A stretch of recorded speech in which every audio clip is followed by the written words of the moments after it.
Hey, we are live, May 15th, 2025. This is Dawn of a New Day. Night Jack and the Murder Hornet. Post a link to that below. So let's see. I think we have a couple of things to talk about today, namely the Final Destination. But before I start, I want to make sure the audio is working. We had some gremlin activity yesterday. Not too bad, but I'm in the process of revamping everything. I want to be up to speed with my OBS and everything else. I want to get back to our format with the Godzilla sound effects as soon as possible. What's up, Frank Murr? Well, I went out today and I saw Final Destination in the theater. I had the option of watching it on a bootleg, but I think you have to get the whole picture, and you can't get that on your phone. You have to be in the theater. You have to be in the black cube, and you have to be witnessing it in the context in which everyone else sees it as well, how it's framed. And that would include trailers. And this one was preceded by a trailer for some movie with Dave Franco, Luigi. But more specifically, I think related to this was Fantastic Four. And there's another one, another Marvel, the Thunderbolts, and the preview has the same thing. There's been this repeated theme of something coming down from the sky. That's been like a reoccurring theme, as does Superman and the Man Who Fell to Earth, Starman. This whole savior concept, it's been in the air lately. Something in the air, Fallout most likely. All right, let's see. Hello from Wisco, says Truman B. Kevin Moorings here. All right, we have about 19 people. Let's wait until we have a full house. Let's get about 33 people. Okay, a couple of other things besides Final Destination. The former FBI director James Comey has made a threat against Trump using the expression 8647, which apparently is code for 8647, 86 Trump. And that's been going around for some time. That was referenced a while back, but it's kind of covert and deniable. But this was kind of blatant. And it was pointed out by Laura Loomer. And Laura Loomer is the one who's always pointing out the predictive programming for the Trump assassination attempts. And then another story here. You have, I think his name is Hawass, the guy from the head of archaeology in Egypt, was on Joe Rogan's show.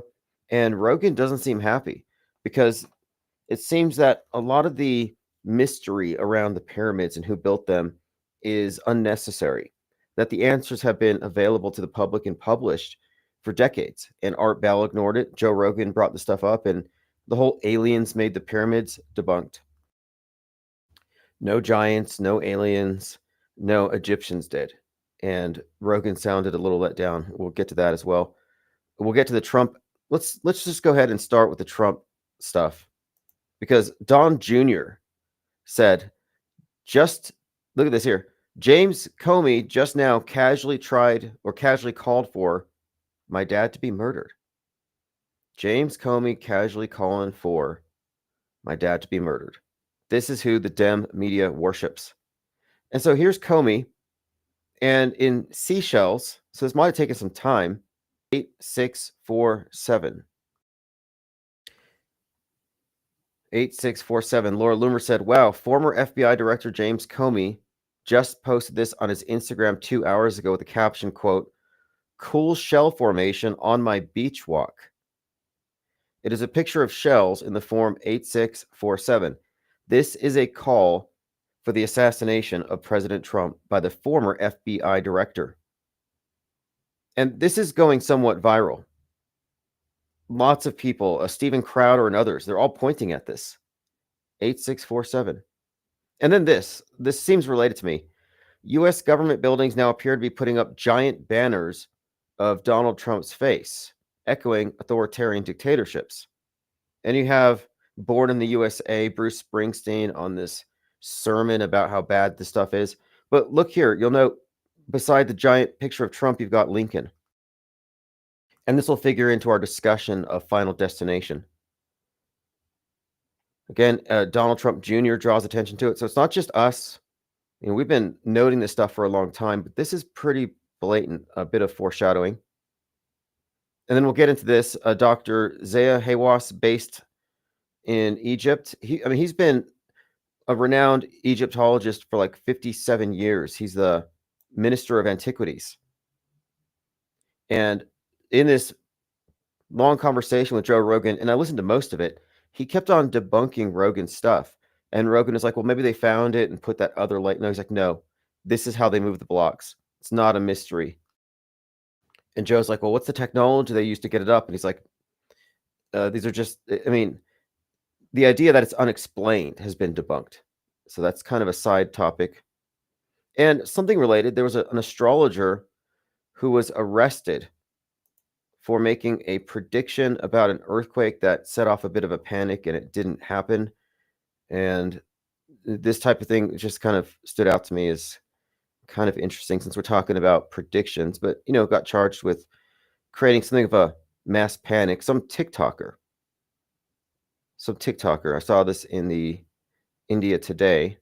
TikTok astrologer arrested after earthquake predictions go viral. So if Jurassic Liars goes viral and a bunch of people flee Seattle next month, are they going to knock on his door? So we'll follow up with the 8647 thing later, but I want to jump right into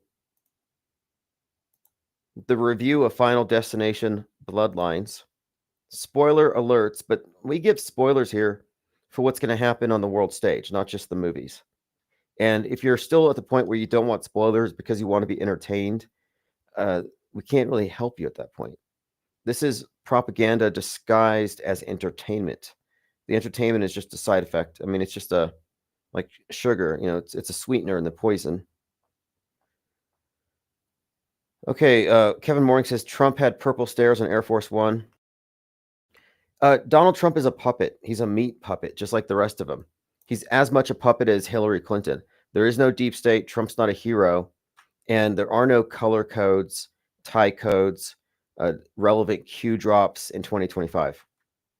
But there's a lot of blackout programming. So let's start with this, because I always watch these movies in context so I can see what happened in the trailers. And in the trailer for Fantastic Four, you have a big explosion above a city, like in the sky. Everybody's looking up, multiple shots of people staring up at the sky. And again, this is Fantastic Four that's about to come out. You have a shot from space and you see the globe. And it looks like NASA did it. It looks fake. But you got this globe and then it's going dark, like the global blackout. And so something from the sky explosion, something from space, and a blackout, kind of mirroring quite a few movies, but that's in the trailer. So it's not in the movie, but my contention here, you have to look at the gestalt, the big picture, how it merges. So if you look here, you have a skull exploding above the Space Needle. This imagery is pretty much saying it all. And we're looking at this specifically because we're so close to 6/11. So I'm back with my review for Final Destination Bloodlines. So Fantastic Four, explosion above a city, multiple viewpoints of people looking up, something falling from space, Earth from space going into a mass power outage. And you even see a Space Needle-like restaurant or structure in several of the shots. When the movie starts, we're talking about Bloodlines, Final Destination. It begins in a flashback to 1968. And it's worth noting that the work on the North Tower from the World Trade Center started in August of 1968. So you have this timeline that's worth looking at here. It begins as the soundtrack probably plays into it, Bad Moon Rising. Not sure specifically, but I took note of the songs.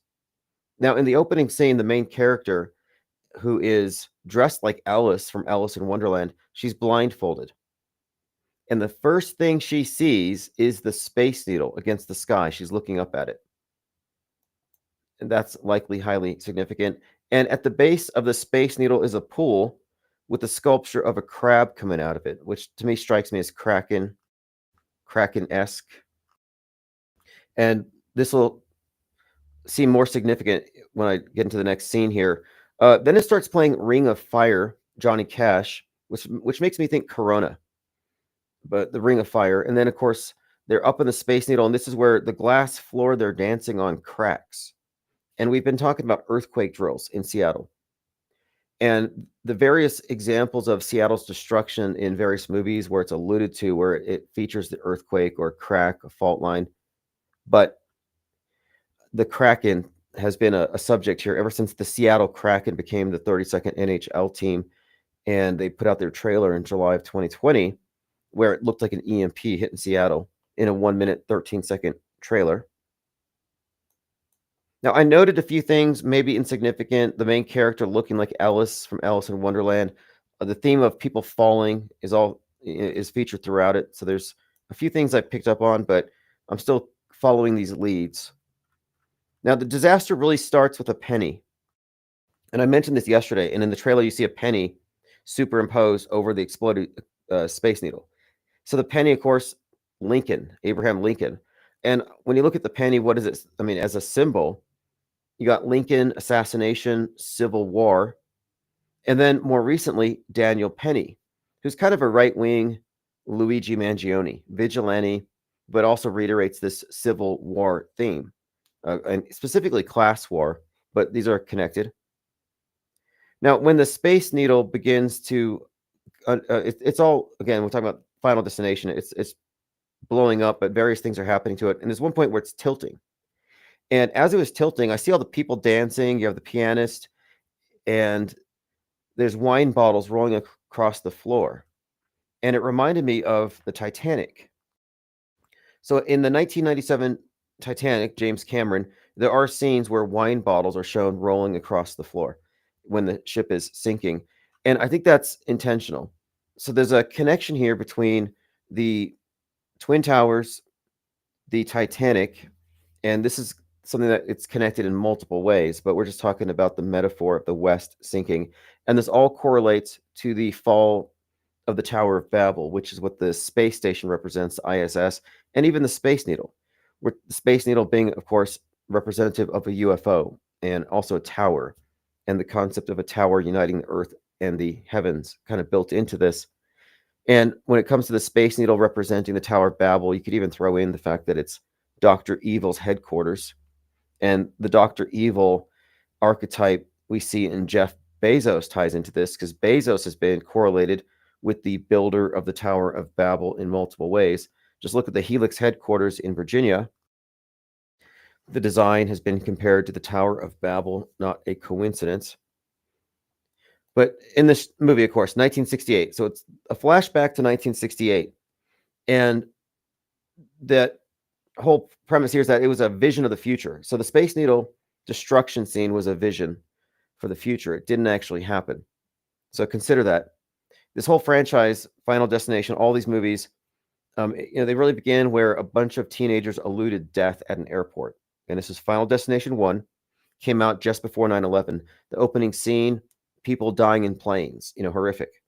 And it took on new resonance after 9/11, looking back, but it provided a lot of imagery, very visceral content and visceral horror. So it's interesting here that the whole curse, or this Final Destination movie, was about death trying to catch up on some people who got away. It really started in 1968 with the Space Needle that dodged destruction. So it's interesting that when it finally hits back, it's right before 9/11. So you have the 9/11 association with this movie built into it. But the Space Needle is not destroyed in this movie, but 1968 is called a, quote, prophecy of the future. So it even announces here that it's a prophecy for the future, that the Space Needle is going to be destroyed. It's kind of inferred, or you can infer that from this. Now, a couple of other points. Richard Harmon is an actor in this movie, and I remembered him from The 100. And The 100 is about the space arc, a post-apocalyptic future. But one of the points I noted here that's relevant here is that the end of season 1, which is episode 13, which is noteworthy because 113 is consistently associated with this scenario, where you have the arc in the sky exploding. And this was a symbol of what united humanity. At 13 nations that were all built into this thing, the space station thing. But I remember watching it thinking, that's interesting. It's the season finale and it explodes. It breaks apart, fire explosions in the sky. So I looked it up today. And so the series I'm referring to is called The 100. And again, an actor from The 100 is in this movie where the Space Needle is destroyed. And he's in this series where season 1, episode 13, you have this explosion in the sky, and it aired on 6/11, 2014. So another 6/11 connection to this. And in that episode, there's this bunker underground where someone had collected a lot of the best art that they could before the world was destroyed. And one of the paintings they show is this Renaissance version of the Tower of Babel. Now, here's a tagline from the film, and you'll see people falling into the open mouth of a skull. And it says, "From towers fall, fate's call. From towers fall, fate's call." And the opening scene was very reminiscent of 9/11. It was 9/11 in every way. You have all these people packed in the tower. You have the crack in the floor, people falling, but it's a burning tower, people falling. Very 9/11 ish. You had the jumpers being recalled. So there's the 9/11 jumper scenario. And the connection here is just that the first movie was what happened in the planes on 9/11. The final movie is what happened in the towers. So it really kind of connects these two psyops in a like kind of like bookending it. And again, 1968, towers were constructed. And that's when the first movie starts in the prophecy. 2001, towers are destroyed, and that was preceded by the first movie. So this is all correlating very nicely.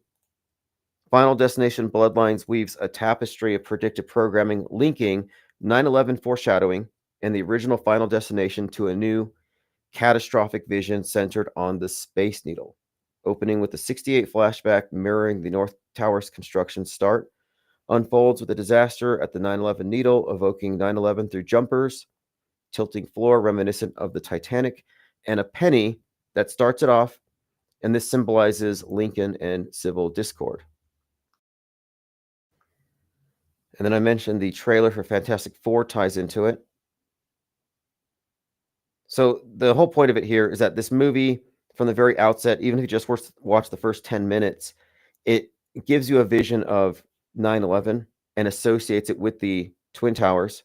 And the first movie, having already been associated with 9/11 after the fact, is now overtly, I think, associated with that scenario and with the destruction of this Space Needle prophesied in the movie, but seemingly, by all indications, scheduled to happen IRL. And the blackout stuff I mentioned from the Fantastic Four would also connect to this.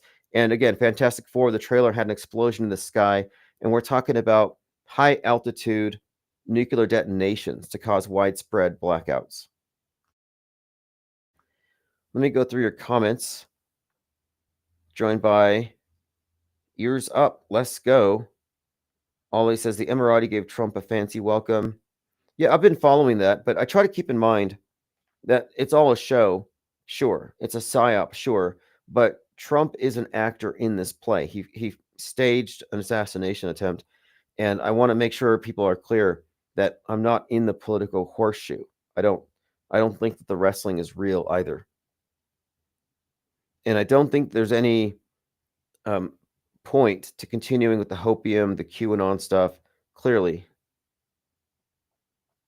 But I see people reading into everything. But there is something going on here, though, with the 8647 that we'll get into. Observing Reality says, isn't 1968 the same year the Manhattan Project was with the bomb named Elvis? I hadn't heard of that, but I would be interested. When Oppenheimer came out and Barbie came out, they called it Barbieheimer, and this was, of course, 2023. And we were looking at the overlap of these two things, and let me bring that up, actually, Barbieheimer. And that's a Christopher Nolan thing. By the way, Christopher Nolan and Jonathan Nolan have a brother who was a hitman, and his code name was Oppenheimer. But anyway, the bomb and Barbie, Babylon and the Beast, lots of overlapping symbolism. And it all ties in also to the Kraken or Godzilla, the beast of the sea type, where Godzilla was consciously designed to be the atom bomb. He's a metaphor for the atom bomb. But we're still waiting on the Fallout scenario, and it seems like all of the foreshadowing ties it to Seattle and blackouts. Kevin Mooring says, how come JRL hasn't said the poster looks like a singer and the needle is the microphone? Yeah, it does look like that, doesn't it? I'll put it back on the screen if you want to see the poster for Final Destination. It does look like somebody singing into a microphone. And when the floor collapses, there's a band performing Shout. And everybody's singing and dancing on the floor, and the floor is cracked. So they're not paying attention. And it makes me think about Seattle and a fault line. And the fault line could mean a number of things. Earthquake doesn't have to be a literal earthquake, but the idea here is that they're oblivious, like the people on the Titanic, and then it gets hit by the iceberg, and they're parting it up. And they kind of alluded to that here with various callbacks. What's up, P. Trippa? D. Zerda says, the needle resembles a hypodermic syringe and needle. So, yeah, specifically, the One World Trade Tower looks like a big syringe, and it's a 1,776 foot tall syringe. And the word syringe is derived from syrinx, which is the pan pipe, pan, which I think might correlate to pandemic, insofar as it was driven by panic. And of course, panic is derived from pan. But again, the pipe, the syrinx, syringe, all very relevant symbolism here, I think, when you look at it from what could be considered the esoteric perspective. And it really was a huge panic, and the lockdown was built upon this idea of, like, it was like more or less a panic demic is what I called it. Kevin says, something is brewing big or a nothing burger. Either way, it's going to be a big nothing burger. Nothing burgers are guaranteed. Who is that? James O'Keefe, as I predicted, served a bunch of them. The Epstein files were going to be dropped, and what did we get? Nothing. But they threw a big party anyway. He said it was such a big deal, he had to go into hiding because he was afraid for his life. Alex Jones backs him up on this, later deletes that tweet. And then a week later, nothing comes out, and you see James O'Keefe on a rooftop throwing a party. They're all just cosplaying. James O'Keefe is as much a journalist as Don Petit is an astronaut. I mean, they play these things on TV. Deprogrammed Truth says, good evening, family. Tim, pre-ordering cards tonight. Oh, yeah. Thanks for bringing that up. So we do have the cards available, the PSYOP trading cards. I've finalized the arrangements. I'll be placing an order in 6 days. I'm ordering 50 sets of 12. And as of right now, I'm still going through the cards and deciding which ones are going to go into print. We're finalizing the design, but I'll have all of that complete within a few days. But I'm submitting the order in about a week, and they told me it will just take a few days before they ship them back to me, and then I'll put them together and send them out. I'm also going to try to get the wrappers that you put them in. I haven't decided if I want to do that, or we'll see. I mean, I have a few ideas, because I think we need to wait till we have fuller decks, because right now it's just a set of 12, and we have a lot more than 12, but this is where I'm starting just to get this thing moving. But it's a sustainable business model. It's pretty much based on what I was going to do with the tabloid, that if I could just get a certain number of reoccurring subscribers, I could produce it indefinitely. And I can do that with these PSYOP trading cards quite easily. And these are going to be two-sided, full-color, collectible trading cards. They'll include protective sleeves. And right now, I'm sending a set of 12 to anybody who pre-orders in the next week. And after I have this initial set, I should be able to produce the rest of the cards. So far, we have more than 50 designs in like draft, but we'll have a dozen finalized per shipment or per order, and we'll see how these go. But it's something I can scale up. I'm setting up my third-party fulfillment account with Amazon, and we'll get these into circulation. And they have a dual purpose. I mean, yeah, one, it's collectible cards that have real PSYOPs broken down and explained. So it's kind of like the Auto Hoax wiki that we did, but split out among many cards. But also, I think it would have great appeal to anybody in Trutherville, and it will be something of a Trojan horse because it's not going to fit within their paradigm. It's not false flags and aliens and the deep state type stuff, but it's actually media skepticism and fakery exposed. Gondola wishes I'm at the gym, cycling and listening to IPR, a workout for the body and mind. Andrea says, I was watching the new David Spade special and he mentioned squibs and going to Mars. Squibs and going to Mars. Now, squibs are what they use in fake shootings. Trump had a squib in his hat, I believe. I haven't checked, but I'm pretty sure if you get one of those 45, 47 hats and you squeeze it, it's got a little bit of a blood pouch that squirts out, a little squib. I'll have to check it out, though. Going to Mars is a joke on us. We're not going to Mars. Earth is going to become Mars for all intents and purposes. Mars is this utopian ideal. It's this concept of I would call it green, the green world order realized sustainability, but we're talking about like a closed with Mars. We're talking about like I think everything kind of inverted from what it is now. Centralizing Man. I don't know if they're going to use domes and enclosed cities, but I think Demolition Man kind of provides an idea of what the future is going to be. But Mars is mostly just code.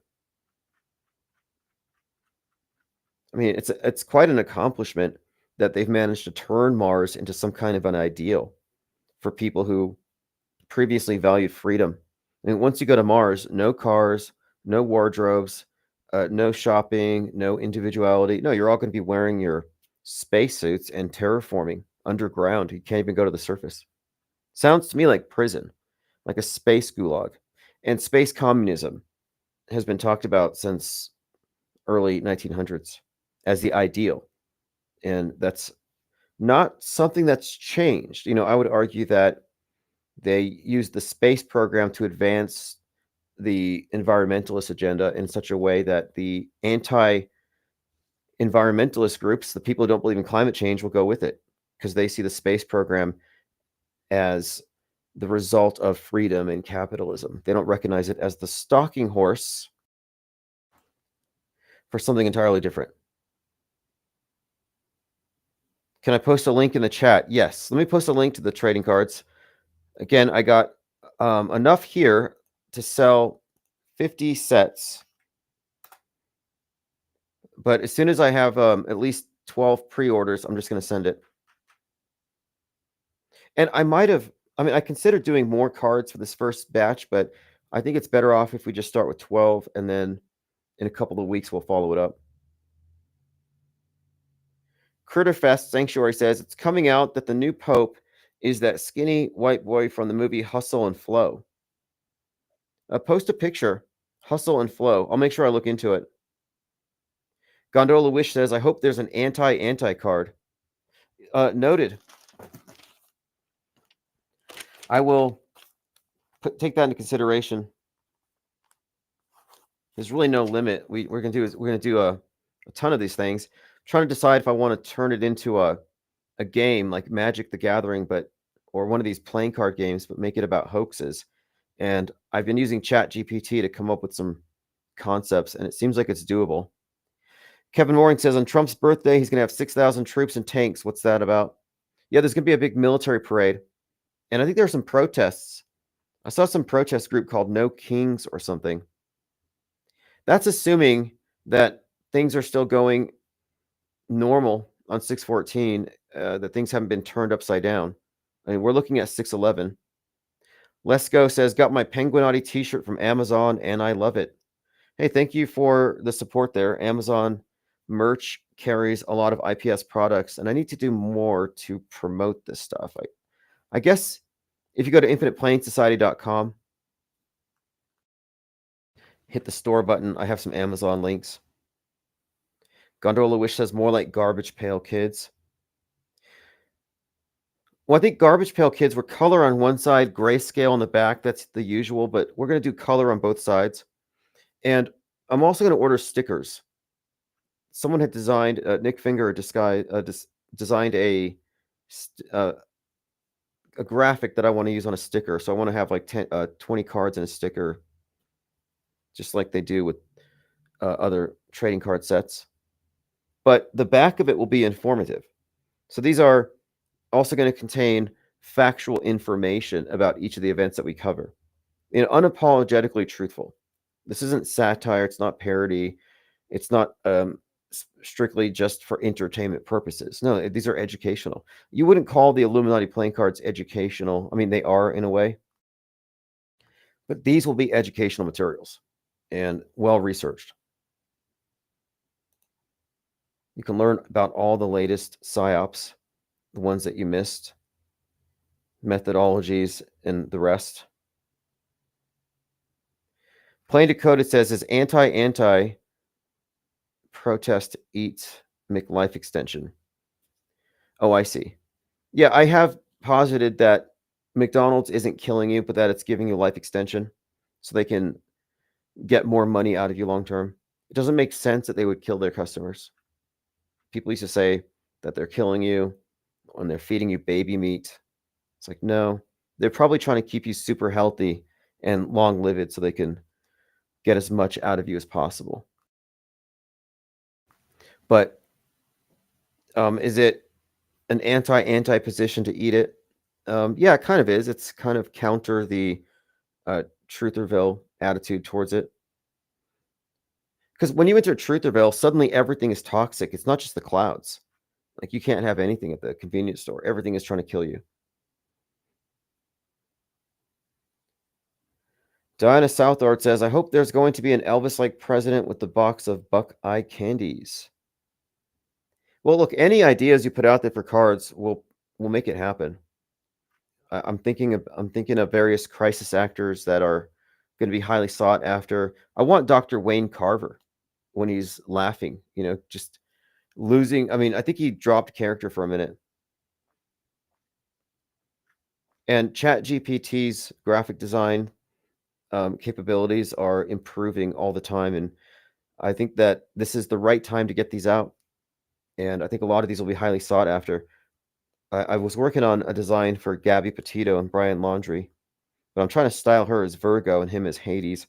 We'll see. But I have a few others that I'm going to be introducing, and someone else that just sent me a whole bunch I haven't even had time to go through. And I want to get the tabloid back into circulation once these cards take off. I think I can make it happen. And there'll be a lot of crossover opportunity there. I'll be able to advertise the cards in the tabloid. All right, let's go ahead so we talked about Final Destination. Again, this movie coming out less than a month before June 11th. Highly significant because, again, just like 9/11, the number and the date, it's just been it's been consistently associated with the towers. This 11/3, 3/11, all these numbers have these strange reoccurrences with these fake events. But 6/11 has been consistently pointed at this scenario of domestic violent extremism, and it's been connected to this particular monument, this particular bit of architecture, this icon. And to his credit, Jurassic Liars has been talking about this consistently since he first noted it. And, Trump being shot at 6:11 p.m., not insignificant. P-Trip pre-ordered cards, excellent. Well, I'm in a position here to sell playing cards, trading cards. I've been selling art cards forever. So I have all the protective sleeves and everything, and I'll be selling them individually as well on eBay, on Etsy, and other places. But they're going to be in circulation as long as there are buyers, and it can scale up. I've done the math on it. I actually went to ChatGPT, and I'm like, if I order 12 sets of 50 cards at this much, sell them for this much, and I have this many left over, what kind of profit can I make? And it's given me a pretty good blueprint for how to proceed. And I will also be selling them through Gumroad, which means if you are interested in getting referral fees, like I do for the Exit Trutherville course, I'll make them available there as well. So you could be a distributor or just an affiliate. Gondola says, I love it when Gematria Santa Claus calls in. Well, what he does is more than just Gematria, and it wouldn't even be strictly that. Not that truthers do Gematria right exactly, but he's noted a lot of fascinating patterns with names and dates that all kind of reiterate what we're looking at as well. I mean, it's a very layered phenomenon here. So let's go back to 8647. So former FBI director has indirectly threatened Donald Trump by taking a picture of some shells, which he called a quote, cool shell formation on my beach walk. And it is 8647. And let's look at some of the comments on X. Now I noted Crowder. And I don't really follow Steven Crowder. He's kind of been replaced by Alex Stein. Crowder got married and had kids, I think. And in a particular niche, this cringe comedy thing, you have to remain in a state of emotional arrested development. And I don't think Crowder was able to maintain it. And so they passed the torch, the cringe torch, to Alex Stein. All right, here we go. 2.7 million views. Good job, Laura Loomer, sharing this bit of, what are you going to call this? Predictive programming, a threat? Yeah, former director of the FBI calling for the, quote, assassination of President Trump. She said, I screen recorded a video of the 8647 post for all the Trump haters who say it's fake. It's real. Posted on his Instagram inciting violence against President Trump. She says, crazy, isn't it? Well, Laura Loomer jumped on the stage where Donald Trump was Julius Caesar getting massacred. And she said, you guys are going to incite violence. And Trump head wound was pointing out the Atlantic magazine, foreshadowing something, Time magazine, where it says Trump in trouble, and he's stuck in a sandpit on a golf course, red flag in the back, released on 9/11 just after Ryan Routh tries to snipe him on a golf course. Now I'm just going through. Grok says, let's break this down. 8647, posted by James Comey, has sparked some theories. I get why you're curious. Laura Loomer's take is that it's a coded call to assassinate Trump, which is a bold leap, but let's dig into it. 86 has history as slang. Old school diner lingo means to get rid of someone or something. It's been tied to a more sinister meaning, like to kill or execute. Also, some historical slang dictionaries point to the dimensions of a standard grave, 8 feet long, 6 feet deep. So indeed, some dark connotations. 47 is where things get spicier. Trump is the 47th president. So you put them together, you see why some folks like Loomer read it as getting rid of the 47th president. Dump Donald Trump. This is, again, Grok talking. Grok says,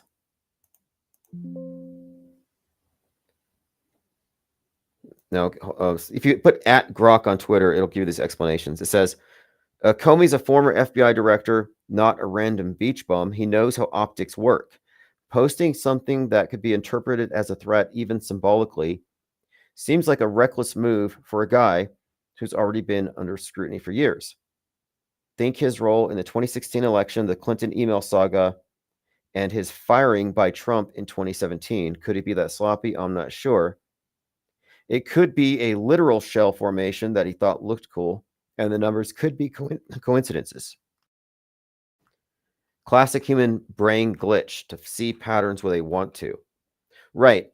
So the shell's just washed up like that in a 8647, and our monkey brains get us to see patterns, and so we just glitch out. Sure. On the flip side, Grok says, if you're inclined to think Comey's got a vendetta, Trump did call him a leaker, and worse. This could be a sneaky way to stir the pot, but without hard proof, it's a stretch to call it a plot. More likely, it's either nothing or a cryptic jab to get your tin foil hats buzzing. What do you think?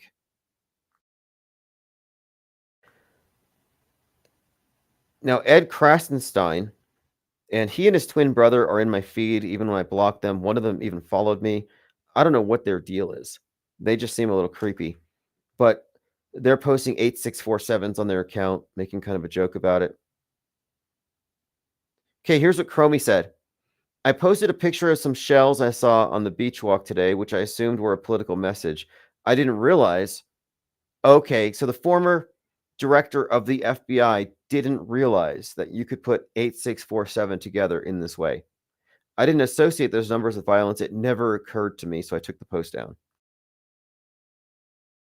Does he have plausible deniability? Like, I'm too dumb. I had no idea. It's like, I don't know. I'm not sure. Not sure if I buy it. Either way, the message, this is stochastic violence, where you can say something and follow it up with just kidding. And when you do that, the people who are crazy get the message. Heather Jones says the worst part is he claims he doesn't know what he means. The former FBI director didn't know that 8647 meant this. And this isn't the first time that 8647 was brought up in relation to this. It was like in 2020, I believe, there was somebody, I'll have to see who it was. They had that on the wall behind them, and Loomer called them out. James Comey under investigation for post. This is NBC News. Seen as a political threat to Trump's life. Several Trump allies have accused Comey of calling for the president's assassination in a now deleted Instagram post. He denies it's meant as a threat. The Department of Homeland Security and Secret Service are investigating a social media post by James Comey. Officials interpret this as calling for the assassination of Trump. It says Kristi Noem, Homeland Security Secretary. So there you go. It's being taken as more than just some random political message on a beach. The guy literally thought it was just shells that washed up in that pattern. He had no idea. According to Merriam-Webster Dictionary, 86 can mean to get rid of. Noem wrote, disgraced former FBI director just called for the assassination of President Trump. DHS and Secret Service are investigating the threat and will respond appropriately. A spokesperson for Secret Service, which is part of Department of Homeland Security, said they vigorously investigate anything that can be taken as a potential threat against our protectees. We are aware of the social media post by the former FBI director, and we take this rhetoric seriously, the agency's chief of communications said in a statement. And a White House deputy chief of staff said Comey put out what can, quote, be clearly interpreted as a hit on the sitting president. Deeply concerning to all of us and is being taken seriously. The president's eldest son, Donald Trump Jr., accused Comey of casually calling for be murdered. Comey denies it was a threat. I mean, this is insane that he would deny that he knows what this means. I mean, they're very sensitive to symbols and numbers, gang tags in law enforcement, and you would think they would see through something like that. Comey was 4 years into a 10-year term when Trump fired him, so you have some incentive there. The primary motive for his dismissal was a bungled investigation into the 2016 nominee Clinton and her use of a private email server when she was Secretary of State. The 2024 presidential campaign saw 2 assassination attempts. The first was a campaign rally in Butler. Okay, we know this. That's pretty much it, though. So now let's get back to Bloodline for a minute, because I would say this is all connected. Because one of the recurring things in Bloodline was the penny. The movie begins where a child's throwing a penny from the tower, and when the tower explodes, the penny's in front of it. And at the end of the movie, when they have the credits, you have this mind map of all these different deaths and this penny rolling through them. And it's constantly showing the face of Abraham Lincoln. And we've been I mentioned Trump was shot at 6/11. And so the 6/11 Seattle explosion, the head wound, these things are always paired. So it's just kind of notable here that the movie made use of the symbol of Lincoln, and then Trump puts his portrait and Lincoln's portrait up side by side, and now you have what's considered to be a credible threat. Okay, moving on. Plain Dakota says, didn't they have in the last term some former CIA guy saying this intelligence agencies have 7 ways from Sunday to take him out? Yeah, sure. I would say that they certainly would, but I'm under the presumption here that this is as fake as the Butler thing. We have to keep in mind the fakery. Look past the story. So the main thing I took out of the movie, though, again with the penny, here it is. The disaster begins with a penny, Abe Lincoln, call back to the Civil War, and then Daniel Penny, class war. Not insignificant, but the timing of this latest threat against Trump really stands out as non-coincidental. So I want to talk about this Joe Rogan thing for a moment as well. Oh, Sam says the Bloodline is an ongoing WWE narrative. The past 2 weeks, they've aired Final Destination during main event match. Okay, on Monday Night Raw. Okay, well, the Bloodline thing with this movie is that the protagonist is the granddaughter of the person who had the prophetic vision, and Death is chasing down the children of those that he was supposed to have killed because they never should have been born. So he's just kind of cleaning up what he missed. Okay, now let's take a look at this. So Joe Rogan has Dr. Haywas on his show, former Minister of Antiquities in Egypt. And again, Joe Rogan seems to be very disappointed that aliens have been ruled out. May 14th, 2025, renowned Egyptologist and former Minister of Antiquities, Dr. Haywas recounts a demonstration for Art Bell showing that Egyptians used intelligence and not just brute force to cut and move stones. He described how a 70-year-old man used a pencil to find a stone's weak point and split an 8-ton stone with simple tools. And he had described modern demonstrations. He shares recent examples of where 10 workers moved 20-ton granite sarcophagi using only wooden sledges, and describes traditional lifting devices that are still used in Egypt today. He dismisses the claim that aliens or lost civilizations built the pyramids, emphasizing the archaeological evidence of Egyptian workers and tools. He discovered the tombs of the pyramid builders a mile south of Giza's pyramids.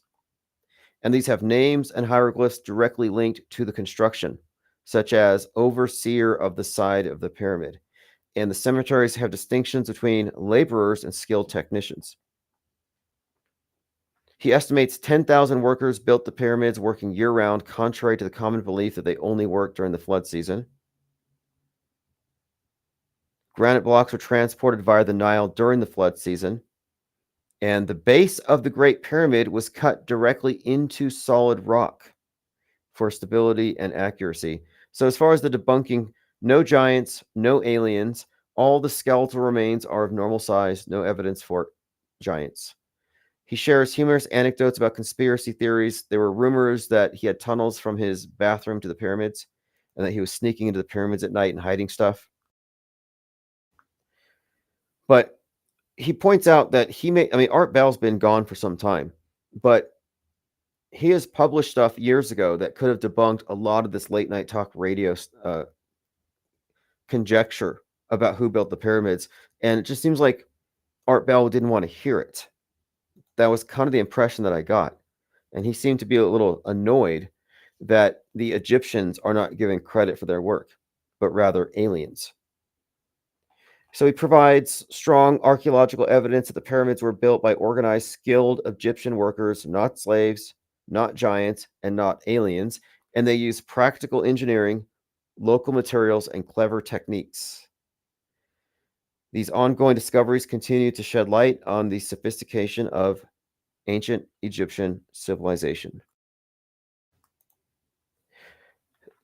I always kind of thought the idea that they were built by aliens was kind of a premature conclusion. I thought it more likely that they were made a few hundred years ago with modern techniques or something, but the mystification is sort of a business. The I don't know, is it still a question? And Rogan really didn't seem to be enthused about this take on it. I think he was hoping to find some loophole where he could say, well, it's just a theory on par with my theory that aliens built it.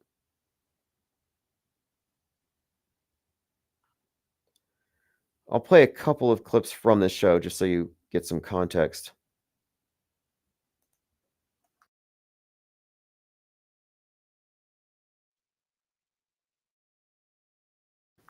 And here we go. Yeah, and I think one of the points that he made here is that this is the former director of Antiquities. I think he seems to be a little out on people 50 times emailing him.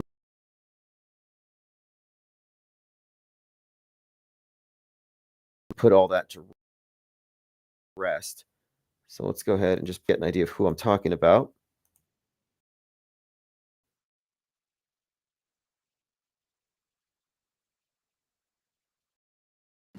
Okay, here we go. This is the guest on Joe Rogan Experience 2321.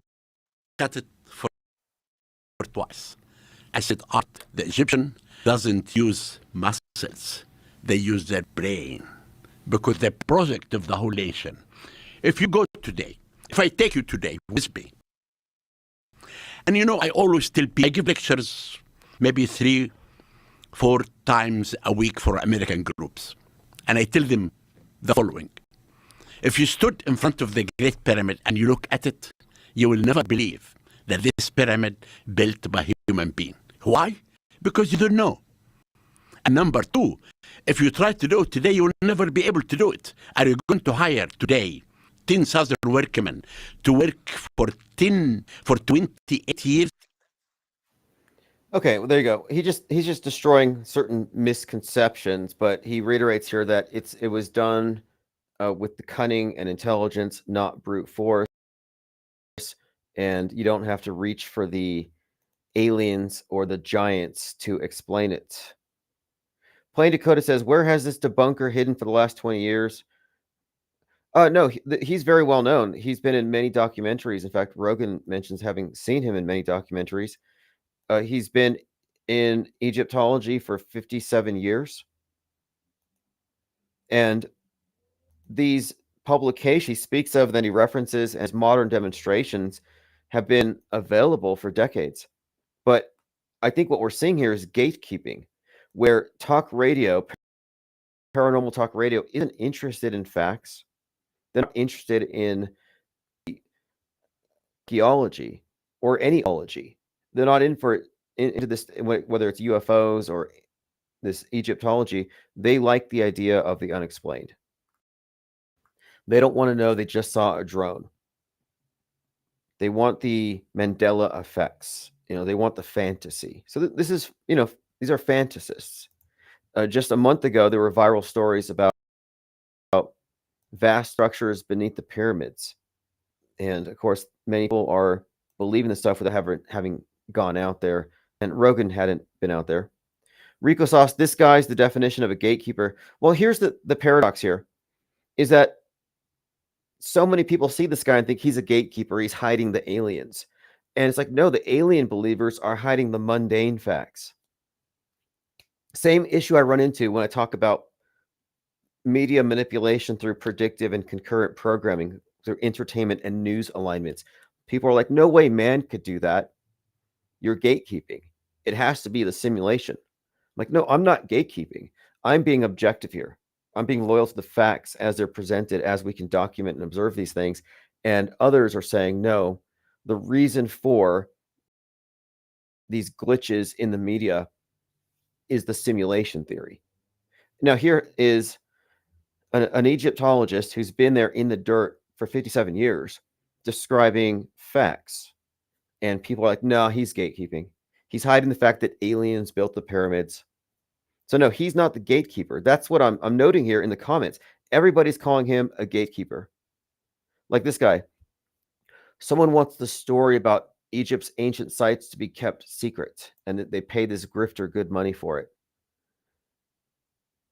Oh, look, it's the #1 guy in stopping anybody from researching ancient Egypt. And you go through these comments, and every single comment here is, this guy is trying to hide the truth about the ancient alien pyramid builders. And what he brings to the table, and Rogan's trying to reflexively debunk it. He's like, oh, that's just a theory though, right? He's like, no, I'm reading in the papyrus, I'm reading the hieroglyphs. These are the pyramid builders. We have their tombs a mile south of the pyramids of Giza. So he knows the names, the family names of the builders. They've demystified it, and nobody wants to hear it. So here I am telling the truth. He is telling the truth, and people in the comments are saying, no, you're gatekeeping. You're covering it up. And he had brought up how for years there had been this rumor that he had a tunnel in his bathroom that went to the Great Pyramids, and that he went there at night stealing artifacts.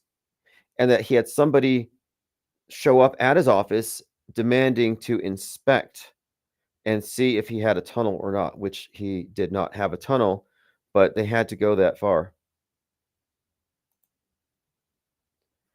All right, let's continue. I'm surprised the 8647 thing went that far. I'm surprised that the DHS looked into it, because they don't look at predictive programming.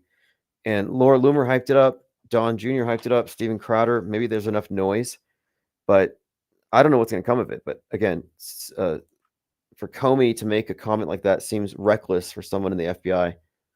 And it's just gaslighting to say he doesn't know what it meant. Rico says he's been literally blocking access to all the sites in Egypt. I don't know if I believe that. I really don't. I really find it questionable, but I'm going to look at his evidence first.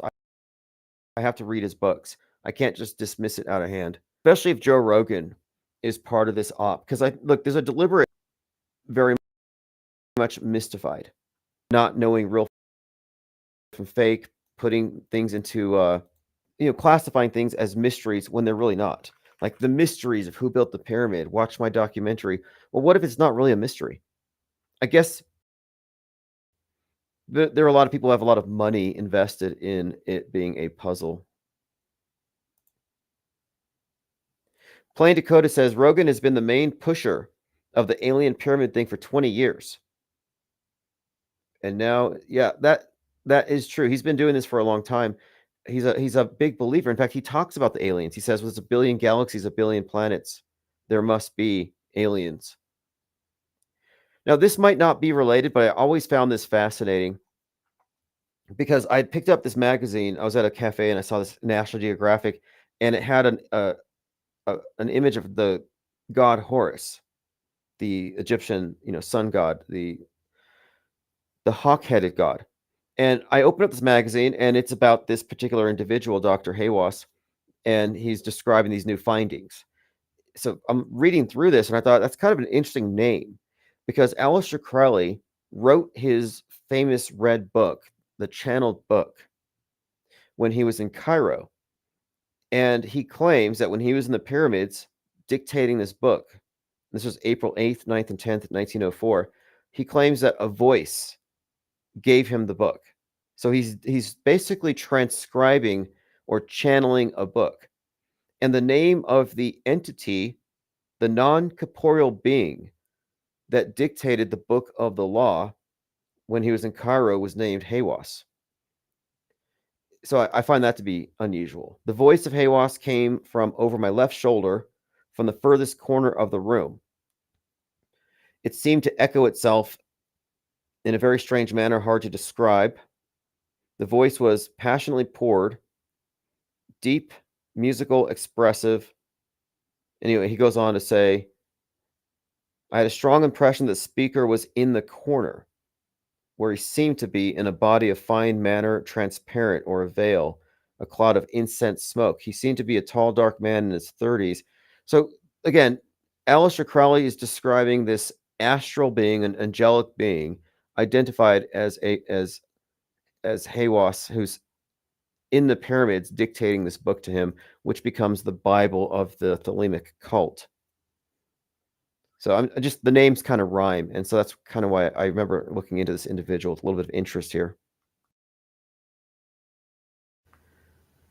Dominic says a literal gatekeeper. I'm in the camp here that Stonehenge and the pyramids and some of these other places are purposefully misrepresented for the sole purpose of allowing the world stage to have this fictional backstory where they can insert all kinds of stuff. Like the ancient alien thing is a huge part of it. And I've been talking about how trutherism has taken on the trappings of a religion in many ways, and aliens are a big part of it, as is the Mandela effect simulation, which is a metaphysical construct or model that replaces God with simulation. But it's very much a metaphysical model, monotheistic, and the deity itself is externalized. So it's an analogous construct. So I think trutherism has become a religion, and aliens are the angels of this religion. And these are things that people believe in. And I'm not saying something wrong with it, but I'm saying that belief is not the same as knowing. And they don't know these things to be true, but they want to believe. Okay, I want to go back to Twitter. I'm just scrolling out scrolling through my feed here to see what are people saying about this.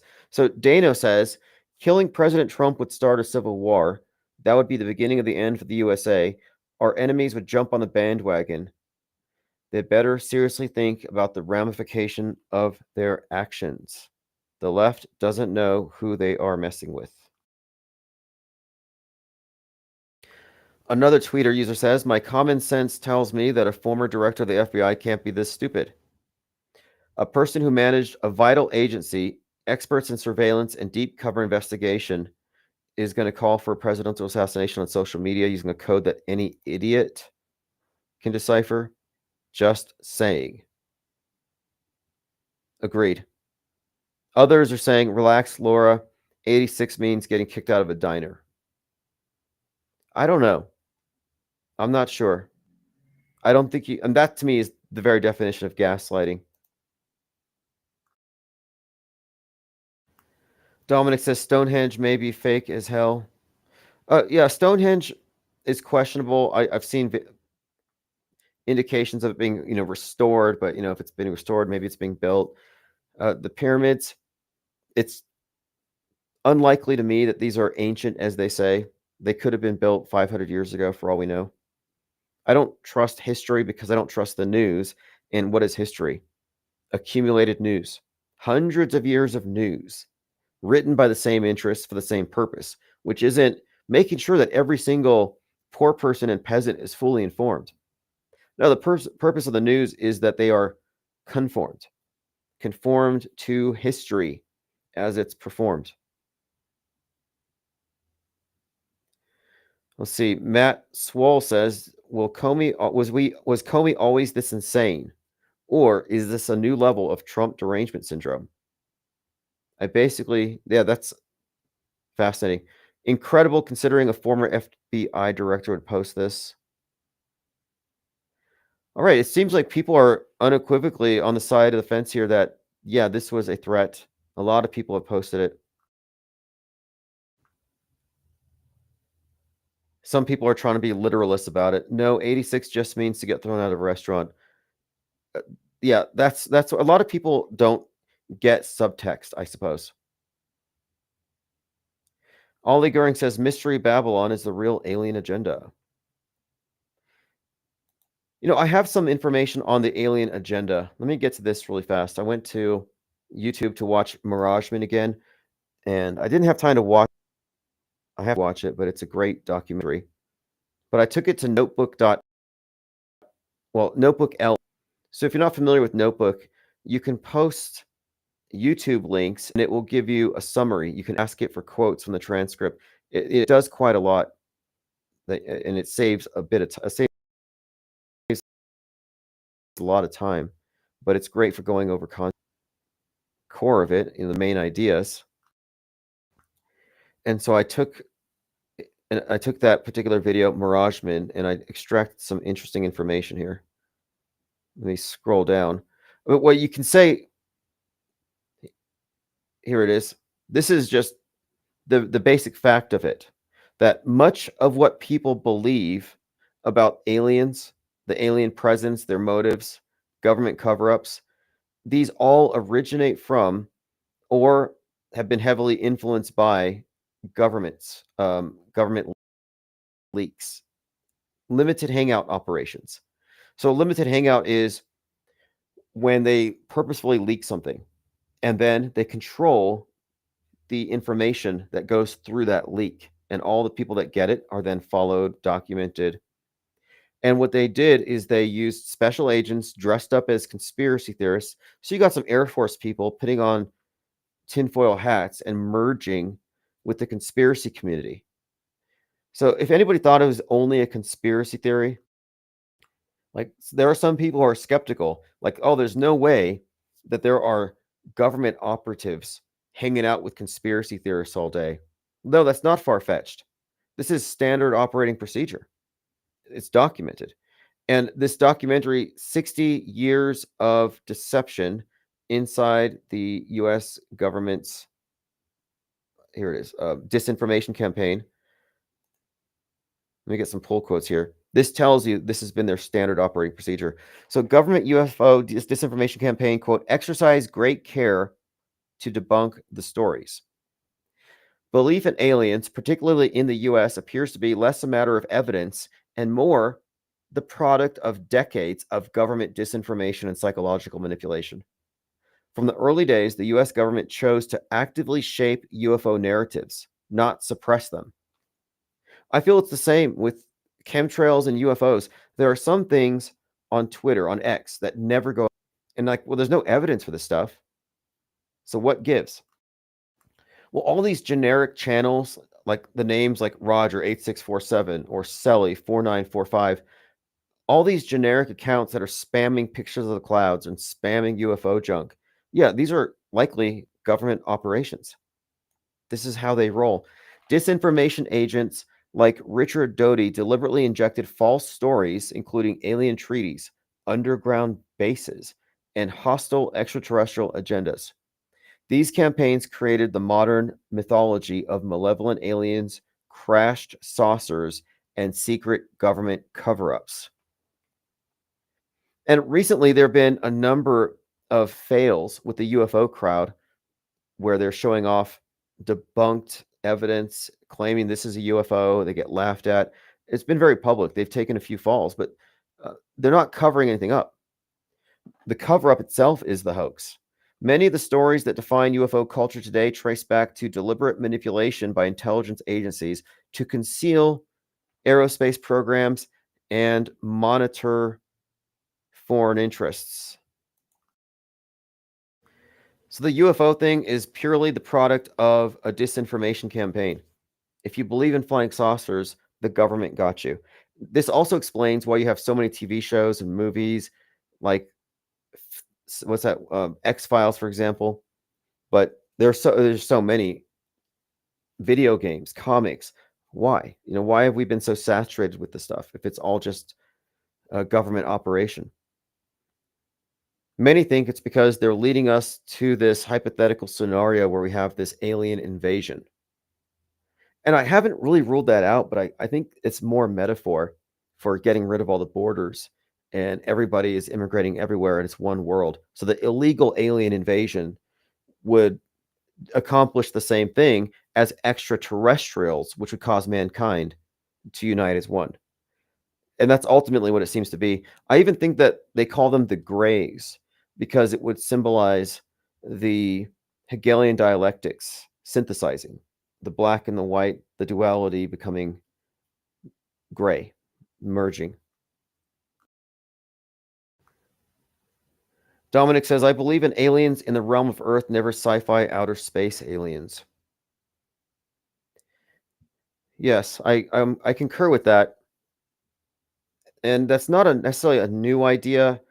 I remember some science teacher I had brought in a guest speaker from Sandia Labs, and someone had asked him about this, and he said, even if there were a high likelihood, if you had aliens in deep space, it wouldn't be economically feasible to traverse the long distances to get here and the time it would take.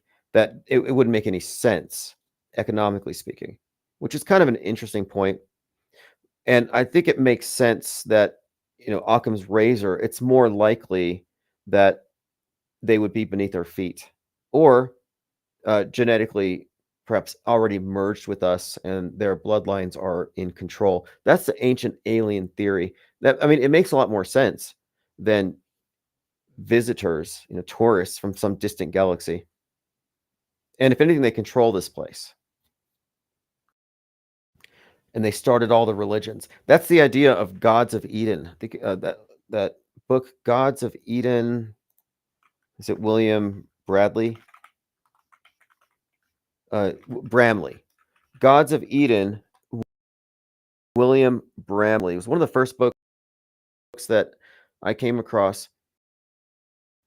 I've come across a number of these, but as part of this modern eschatology, replacing traditional religious symbolism, iconography with science fiction. I think it's all part of that same agenda. Donna Southard says, years ago, the Pope said that aliens will baptize us. Well, there was this book that came out called Slave Species of the Gods, and it talked about how we were created by aliens who upgraded the existing stock, like the apes. They merged with us so they could turn us into manual laborers. So we could mine gold because they needed gold to repair their atmospheres on their planets. So they have this big story about why we were enslaved, how they enslaved us. But they said, and this theory is that they left their bloodlines in control of every section, every region. So all the kings, the divine right of kings, and you can find many examples of various kings that are that claim divine lineage. Didn't Alexander the Great claim something about his mother mating with a giant serpent or something? I got to check on that one. It's something I read in David Icke. He was just talking about all these various demigods, essentially, or self-professed demigods. And so we're talking about this ancient alien theory and this notion that these things have been in charge this whole time.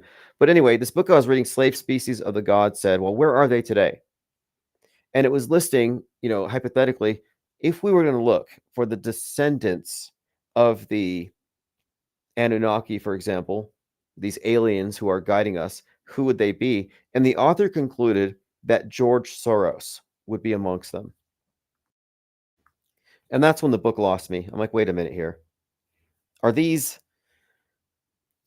globalist types putting these ideas out there in order to deify themselves? Apotheosis. Let's just go ahead and elevate ourselves as gods, descended of the gods. But that sounds like a religious idea anyway, like for this Nasatology religion. Get some sort of backstory that involves aliens instead of angels. But these are analogous stories. Baja Pickleball says Atlantis is in the Pacific, hidden close to the Bering Strait.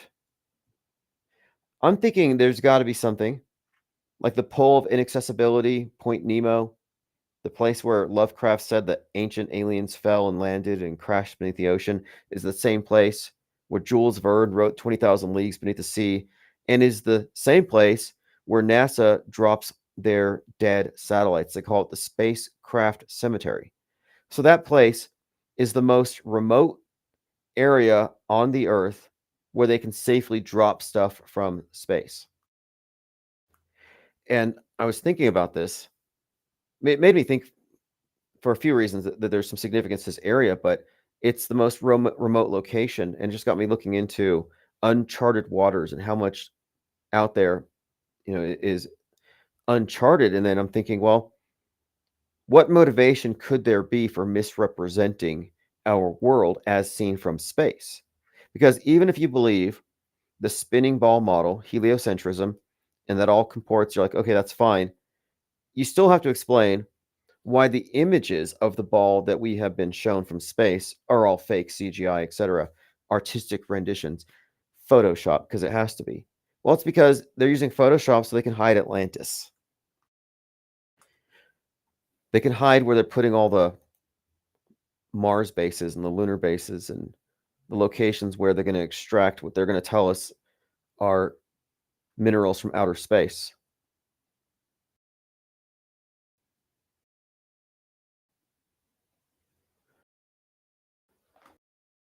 Let's see. People really need need to put their egos in check before going on the Joe Rogan podcast in front of the whole world.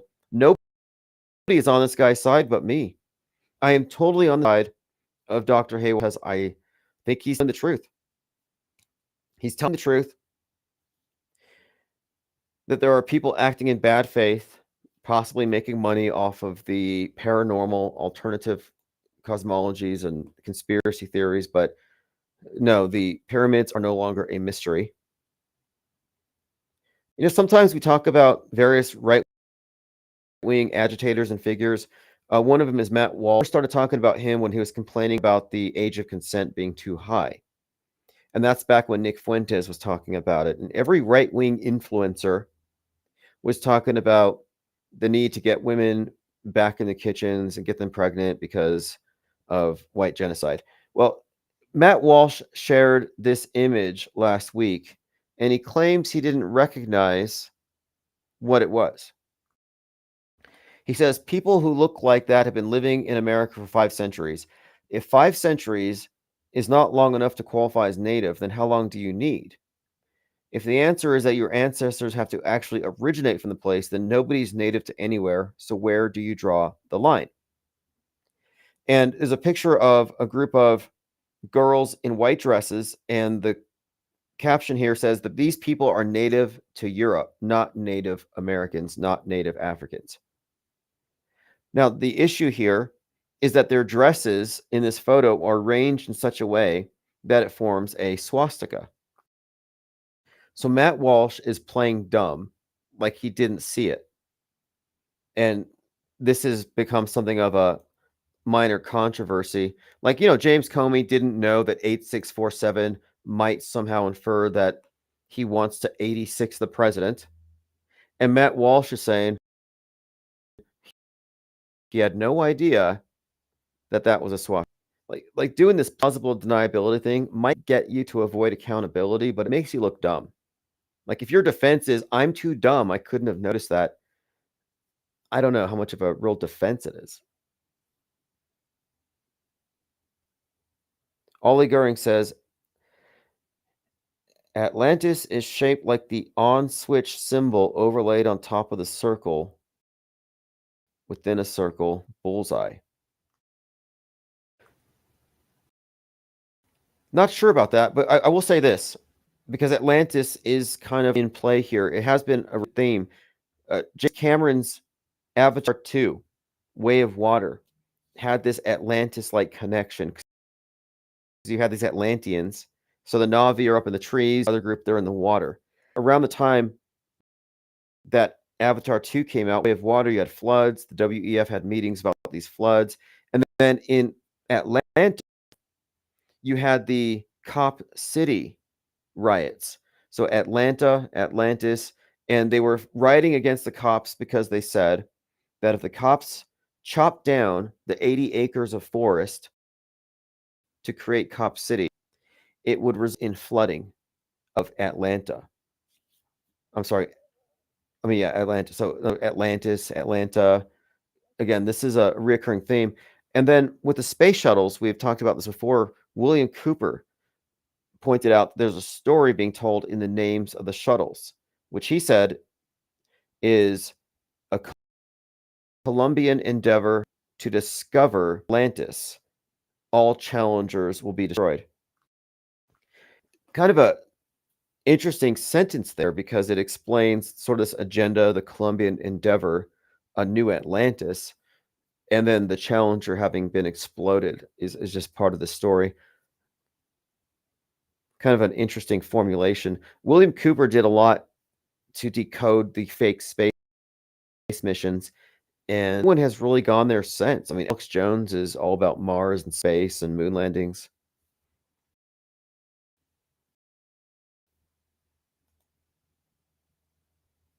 All right, moving. Minneapolis and state leaders prepare for a possible Derek Chauvin pardon.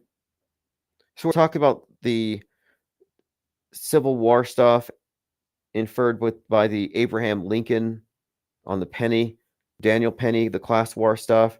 It's all sort of showing up right now. And now Derek Chauvin being in the news also stands out. And Derek Chauvin, staged character, the name Derek is a reference to a hangman. If you look up the etymology of the names, there was a hangman who hanged 3,000. There's even part of a crane called the derrick and part of a gallows.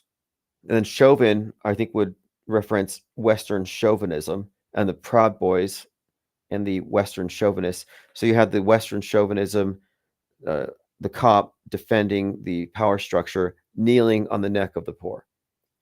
And of course, that whole scene, stage theater, but the names are part of the story. What a lot of people fail to mention when they talk about this is that Derek Chauvin and George Floyd worked together at the nightclub for years. They worked together. Like if one of my coworkers is kneeling on my neck, I'm going to say, "Hey, Derek, get off my neck." I'm not going to say, "I can't breathe." I mean, I might say that, but I would say that because I mean, the people watching it would have a different takeaway. Like, wait a minute, these guys knew each other. There's a whole other story there, and there's actually something they covered up because shortly after the event, there were some interviews with some people who worked there, and one particular employee, coworker, said that Derek Chauvin was jealous of George Floyd over the size of their paychecks. And he had this whole story. And later he said it was fake. He had to backtrack. They played that connection down.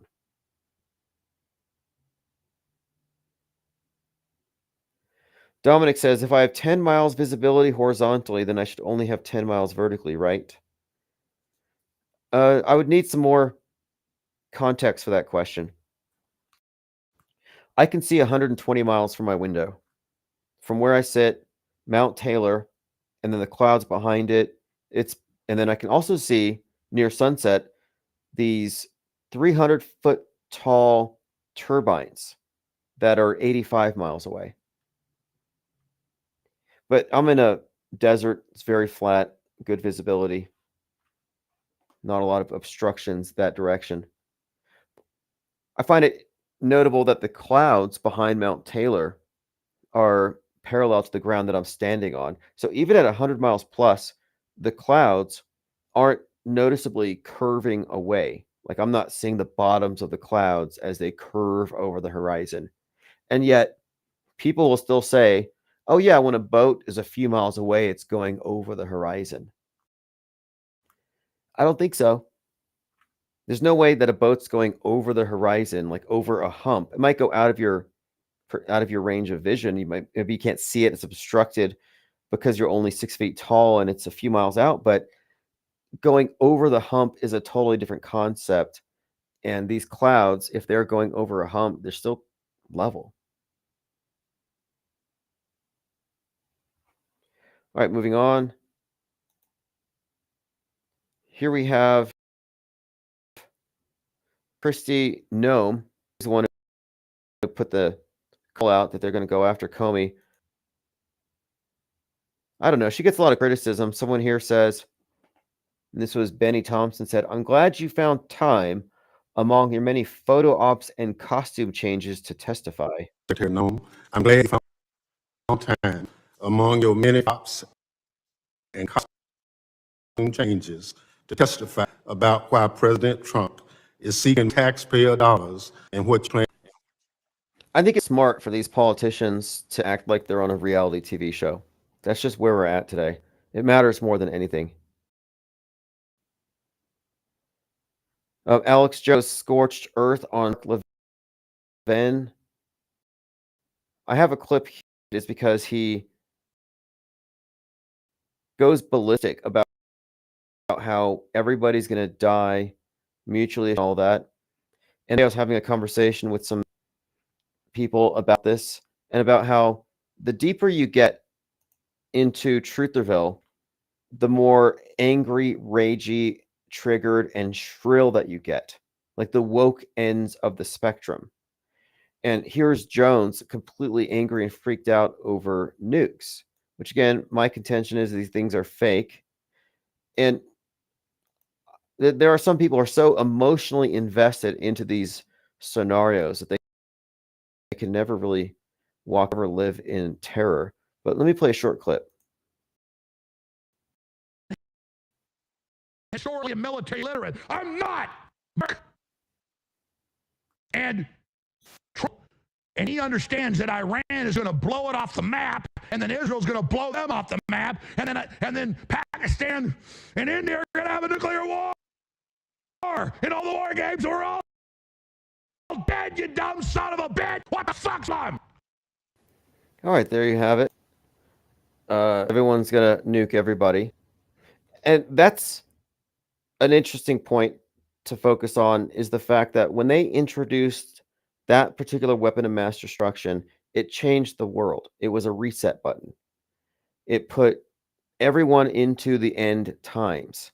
Like, if you're a true believer in mainstream mediation, you believe all the weapons of mass destruction exist as advertised, and you believe in the various climate models, you must therefore believe that we are in the end times. Lean Dion says he's hilarious. Oh, absolutely. I mean, people try to say he's Bill Hicks or something. Maybe, maybe not. I don't know. I mean, he could have been swapped out. That's someone else has brought this up as a possibility. But I will say this. I think he's certainly funny. Like, he's a comedian in his own right. Diana says roid rage. You know, he does turn really red. And I've seen him get this mad before. But he used to be kind of a little more jovial, jocular, funny, like just joking around and stuff. This isn't the same Alex Jones. I don't know what the Sandy Hookers did to him. Maybe it was the court proceedings, but you know, he's not smirking and laughing so much anymore. He seems very heated. Ollie Goering says, sounds like AJ's been sitting on a cushion of cayenne pepper. Dominic says, roid rage is funny as hell, as long as nobody else gets hurt. I don't think it's roid rage necessarily. I don't know if he has that look, but he has clearly been exercising quite a bit. People have suggested he's been replaced, but I don't know. I mean, it's hard to say. I want to say no. He's too idiosyncratic and unique, and his personality couldn't be imitated by AI. But then I look at the latest AI stuff, and I'm like, wait a minute. I am routinely fooled by whale-sized clownfish and clips of Donald Trump saying things he would never say. And it's a certainty that everything that we're looking at in terms of AI generated content is going to improve. And I've been testing out everything. I'm always trying to stay cutting edge with it. And it is getting so good so fast, and its improvement is practically exponential that, yes, even somebody as unique as Alex Jones could be cloned digitally. I mean, you could just sell it like his, how like Bruce Springsteen and these artists, they sell their catalogs for $500 million. Jones could be like, yeah, I'm selling my likeness. Give me $500 million. I'll pay off the Sandy Hook crowd and go retire. So we could be looking at AI Jones. Like, I'm not close to that. Like Sim 1, the Al Pacino movie, where he creates a pop so it doesn't exist. Well, there are so many people doing that now. There's an entire industry of faceless YouTube channels where smart people who have products to sell, affiliate marketers, recognize that, okay, the bar to entry for being a YouTube influencer generating traffic and revenue was how telegenic you were. Your personality, your looks, can you entertain people on camera? Well, that's no longer a bar to entrance. You just use an avatar.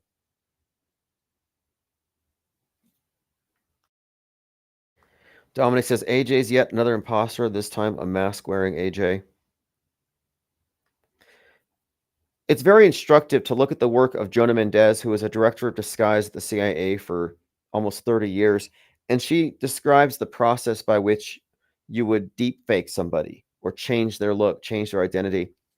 And a lot of the things he do are specifically about changing your expectations. So if somebody's got long hair, you'd cut their hair. If they're heavy, get them to lose weight. You got to reverse things. And with Jones, they've changed a few things here subtly. But if you were going to replace them, how would you throw people off? Well, the beard would help. The weight loss is a good cover for that. There does seem to be some head shape difference, but that could be focal point. That could be the lenses. You have to be careful about the lens. That could explain a lot of it. Deprogrammed Truther says Alex Jones has the exact same actions, demeanor for almost 30 years. It's hard to do. People evolve. He clearly has not. Well, the fact that they have 30 years of content for him makes it more likely they could replace him because the knowledge base that they're working with is so extensive. And all they would need to do really is just go through all this old recycled content, chat GPT up some new scripts based on headlines, and they could do Jones better than Jones. And I've come across this. These various channels that are teaching people how to create AI avatars. I've come across this where some say that in some instances that, yeah, these things may actually do you better than you. And I'm working with it. I'm working with these various applications to see what's useful. I'm not interested in deep faking myself, but I like to keep abreast of what they're using. It solves a lot of problems. No longer have to worry about whistleblowers if all of your crisis actors are CGI. No more duper's delight. They're not elated over an incoming payday. And do you recall those protests that Hollywood was having about being replaced? So many writers and actors, they're protesting because they don't want AI to take their jobs. That's because they have a guild, the Screen Actors Guild. They got unions. There's no unions for crisis actors. Curtifest says, my gal got chipped at work. I swear she's not the same person.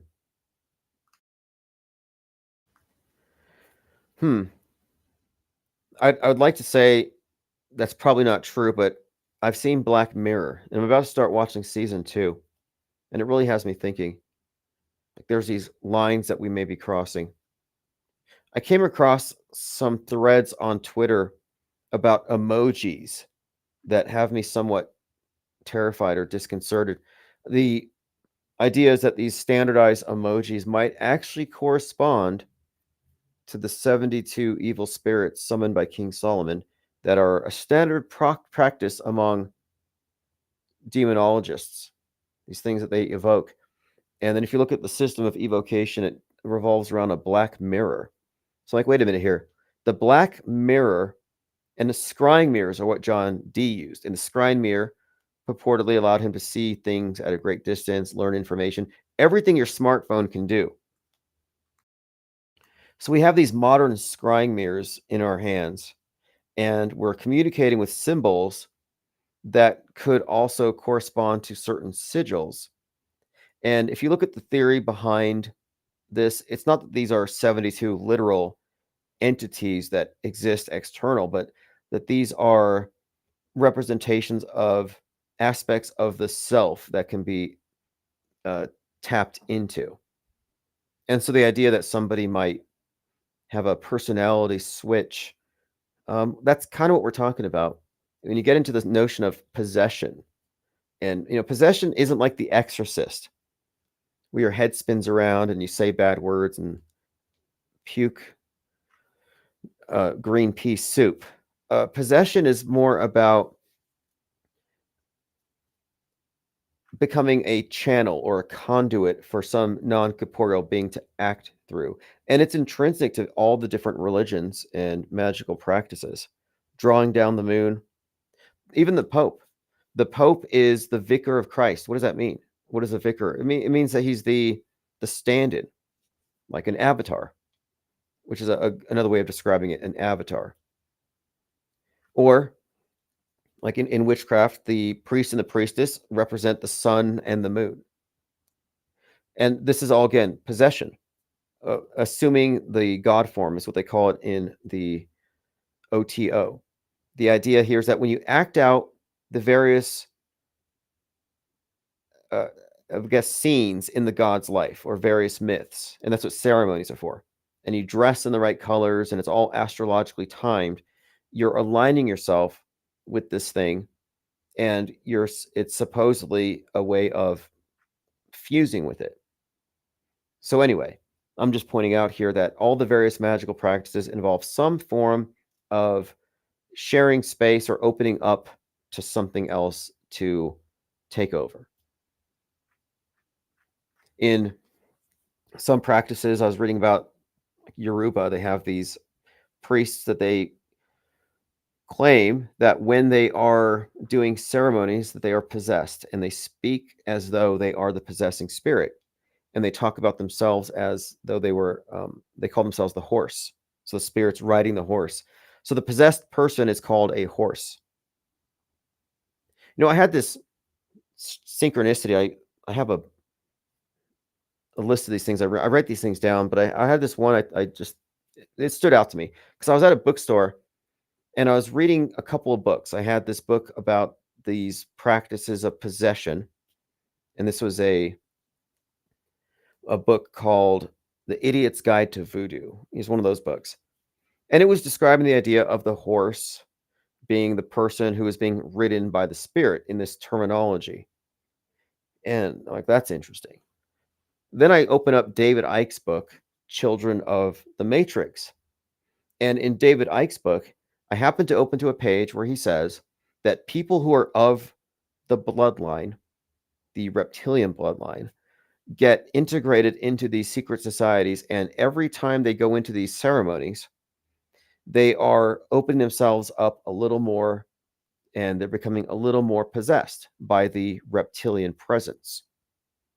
And degree by degree, ritual by ritual, they are subsumed and replaced by the reptilian presence. It's no longer the same person.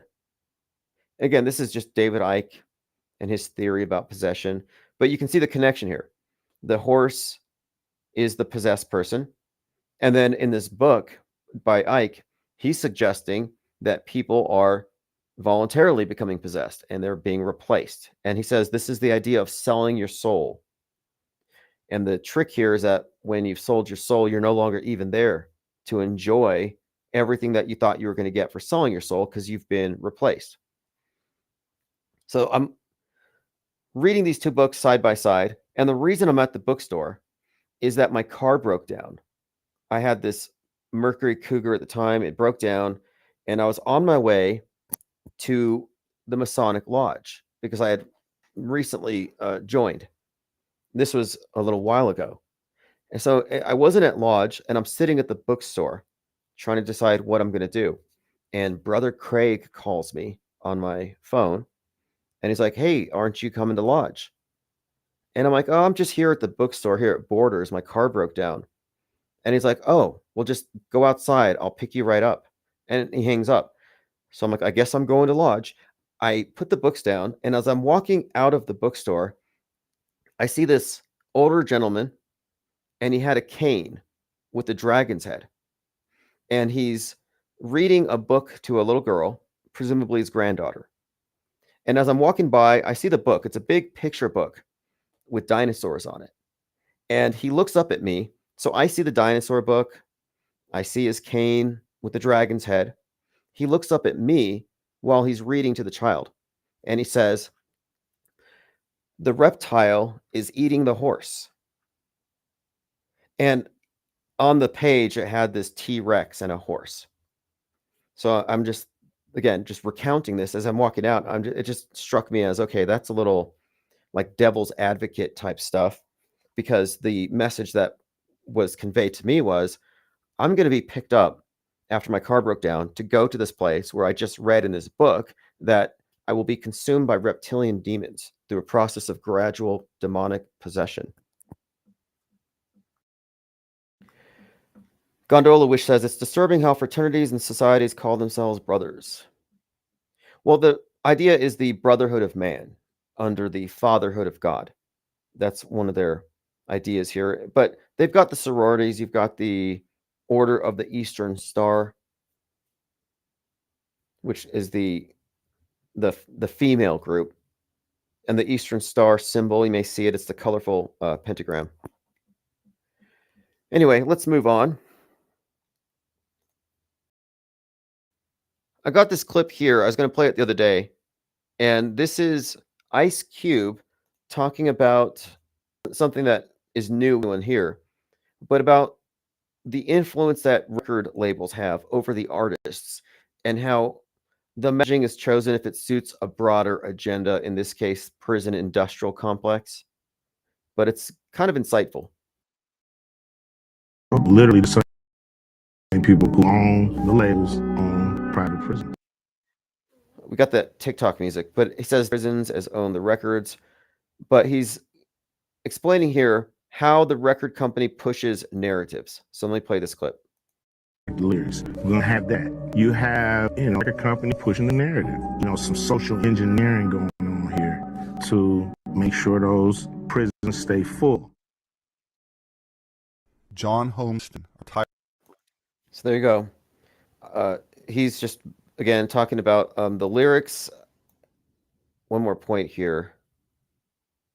He's saying they're not given the lyrics necessarily, but there's a filtering process. To push for their prison industry. But they didn't make you write those lyrics. It's not about making somebody write the lyrics. It's about being there as guardrails to make sure certain songs make it through. Okay, so it's not about telling them what lyrics, but it's about guardrails to make sure certain things get through. And I think this is true, not just in music, but I think it's true in the movies. I think it's true pretty much everywhere, that if you're going to exist within this media ecosystem, you are going to have to cater to the dominant paradigm. And it's not like they censor you. You just don't get acknowledged if you don't fit. Let's see. RFK swims in sewage. Good idea. And you got Jesse Waters defending it. He says, "The creek is clean. You can see right through the water." Yeah, it looks clean. Hudson River, which like you can't even see through. This you can see right. Be fine. Again, and they're defending RFK. I'm still trying to figure this out. RFK Jr. in sewage granddaughters on Mother's Day. What are they trying to convey here? Is it just trying to incite disgust among the left? Oh, look at this dirty anti-vaxxer, doesn't believe in washing his hands, eats road, field dresses a loaded bear carcass in Central Park, and puts his grandchildren in sewage.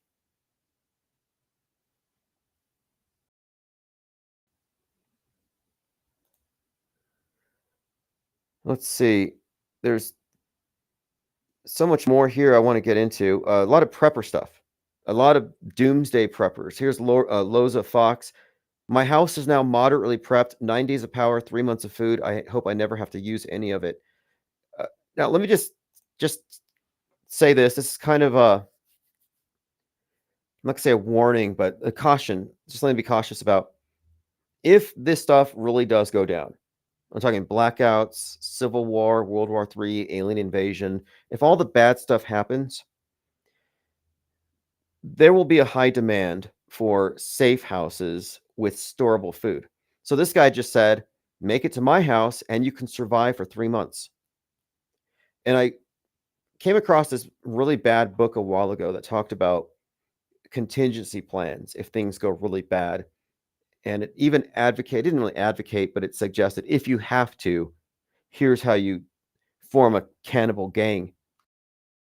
But it warned against hoarding food because it said the first thing that's going to happen is the mobs are going to come to your house and that your best friend is going to snitch on you the instant his kids get hungry. I mean, look at Alex Jones, 6 weeks into the lockdown, talking about butchering his neighbors to feed his daughters. And that was only 6 weeks into a lockdown. We were still getting stimmy checks. There's new content on Netflix. Everybody had DoorDash. Like, we weren't even suffering at that point. So this person just basically said, hey, if you need 3 months of food, come to my house.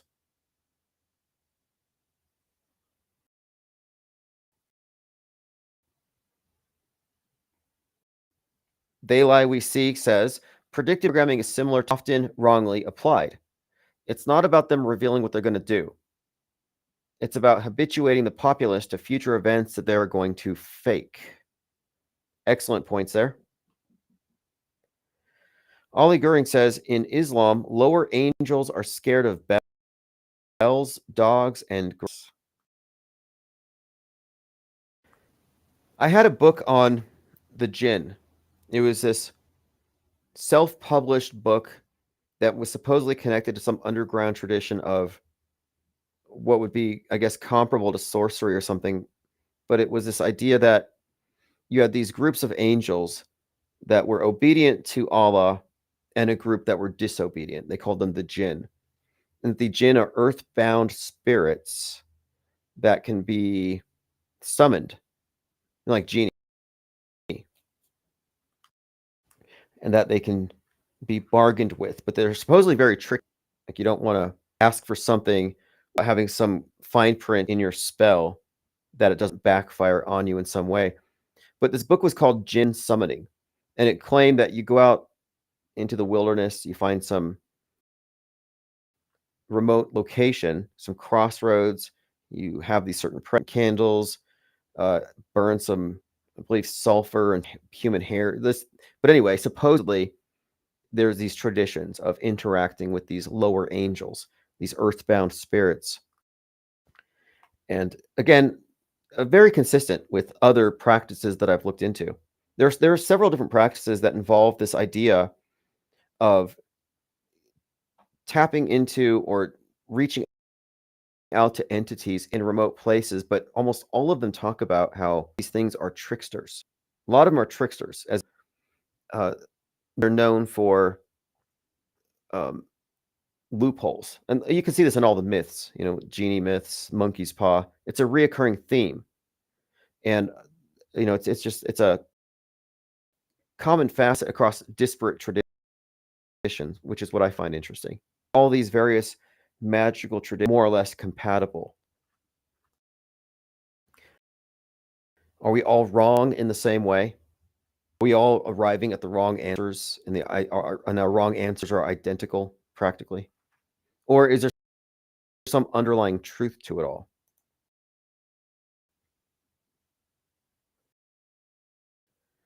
All right, what do we have here? Richard Doty says here, I was offered a job by the Space Force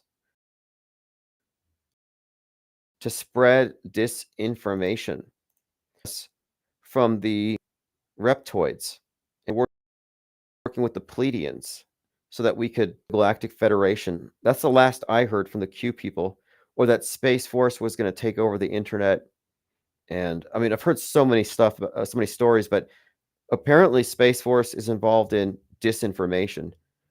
I was offered a job in 2019 by the United States Space Force, where Lou Elizondo worked, to work with him in disinformation.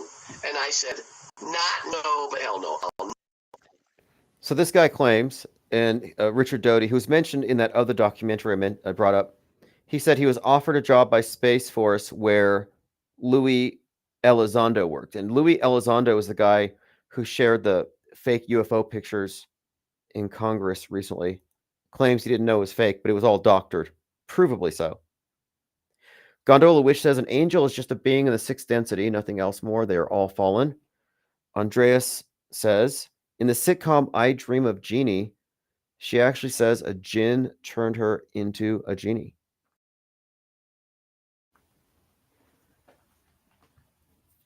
I'll have to check that out.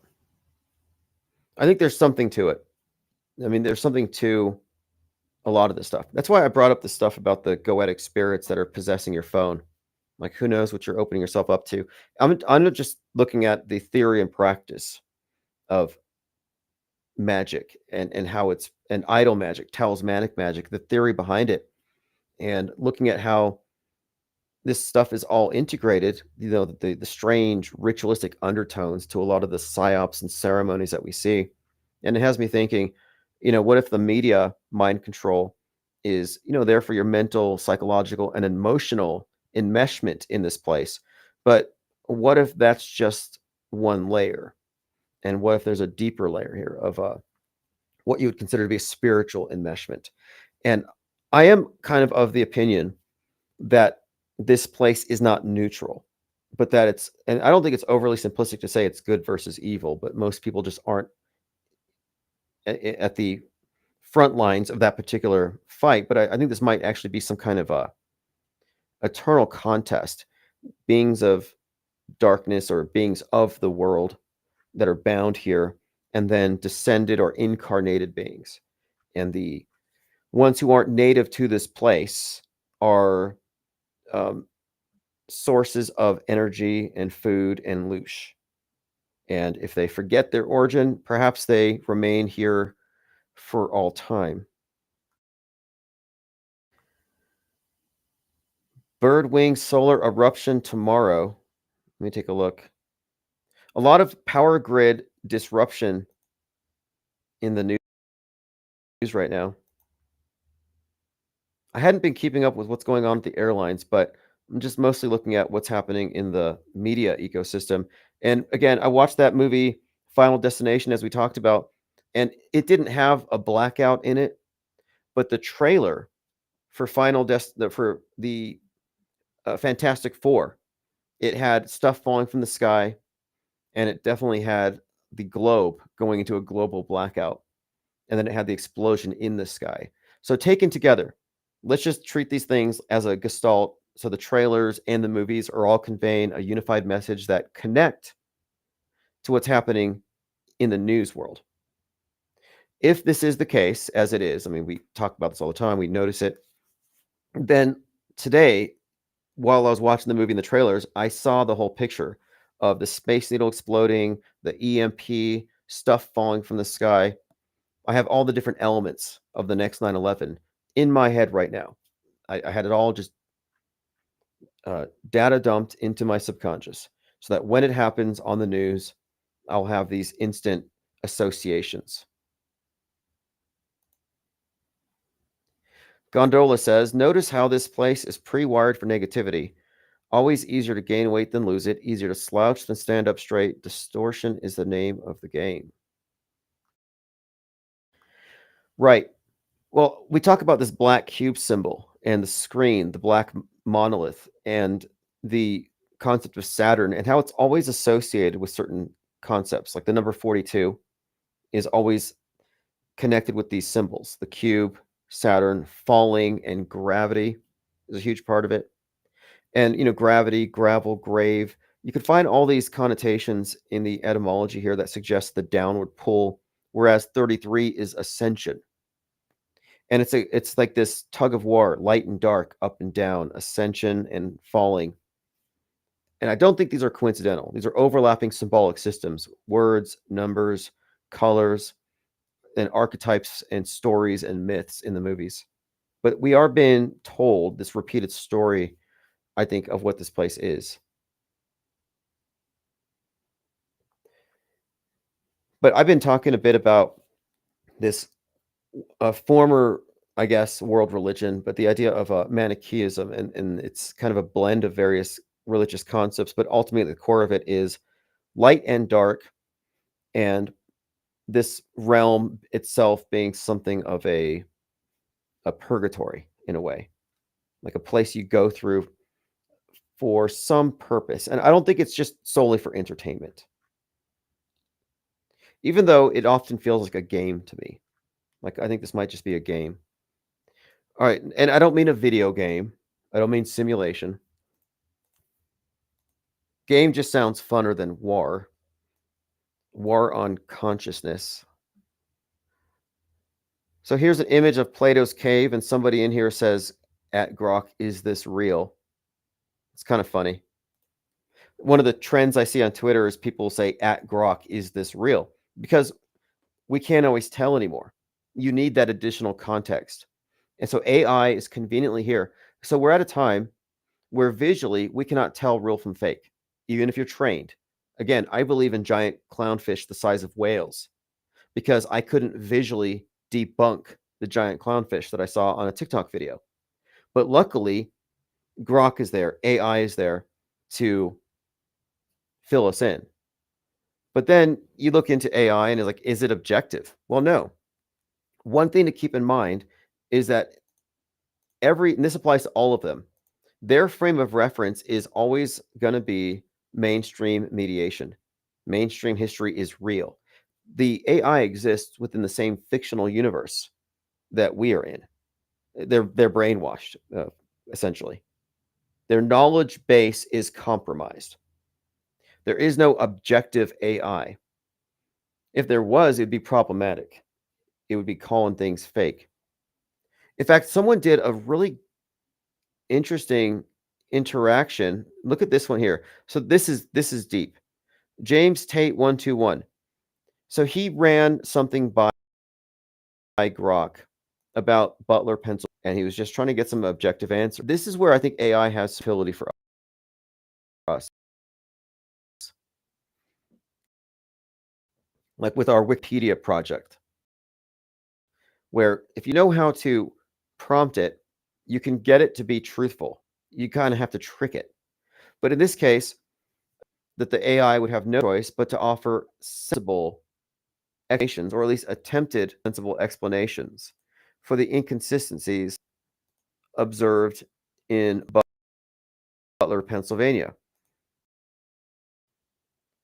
So listen, this is just an excerpt from it, because this is a very, very long post. I mean, this is a great breakdown. It's taking a moment to render, but let me give you a sample. Yeah, it's like a 10-foot long post. Give me a moment here while it finally renders. Hey, this is BS. How do you believe this? And the answer is no. They've guardrailed it.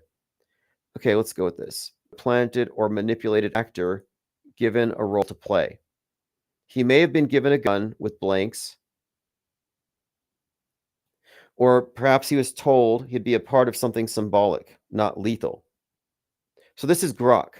This is Grok trying to come to terms with it. Meanwhile, the real sharpshooter, possibly hidden, delivers the actual fatal shots to spectators, ensuring the reality anchors. So Trump is either fully aware and participating in staging the grazing head wound, or he's partially aware and simply allows the team to construct the narrative. This explains what we see. Real victims equals instant credibility. One man is dead, 2 others critically injured. This will silence accusations of fakery because people died. So this is the part that I thought was interesting. So Grok, trying to explain it, says, one man dead and 2 others injured will silence accusations of fakery because people died, creating moral shielding. If you question Trump's head wound, you're, quote, disrespecting the tragedy. And this is oftentimes the tactic that we see in play, where to prevent people from calling fake, they use the moral shielding of victims. And in this case, Grok is trying to, war game this out. How could this be performed if the actual shooting on Trump was fake? And because of its frame of reference, it's not going to say it's all fake, but rather Trump is just a part of a bigger operation and some people might have died.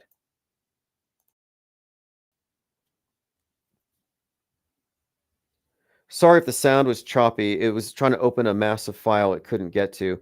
But there's a longer breakdown here, but it was interesting to look at the thought process employed by the AI here in trying to figure out how 7/13/2024's event can be explained if Trump wasn't really shot. And what you'll find consistently is that 100% of those who say that Trump wasn't really shot are still stuck on, well, the other people were shot. And one of our rules here, and this is a hard rule, we got to stick to this one. If there's any indication of fakery, your assumed body count needs to drop down to 0.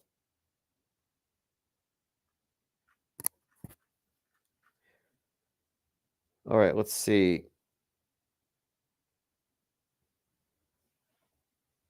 It's not going to open, but I put a link, so no big deal. The main point is this. Even the AI, when confronted with the irrefutable evidence of the fakery, is still constructing some kind of conspiratorial explanation to fill in the gaps. A couple of other things that are noteworthy, since we're talking about Seattle and the Space Needle. This year, the Rock and Roll Hall of Fame is going to induct Soundgarden.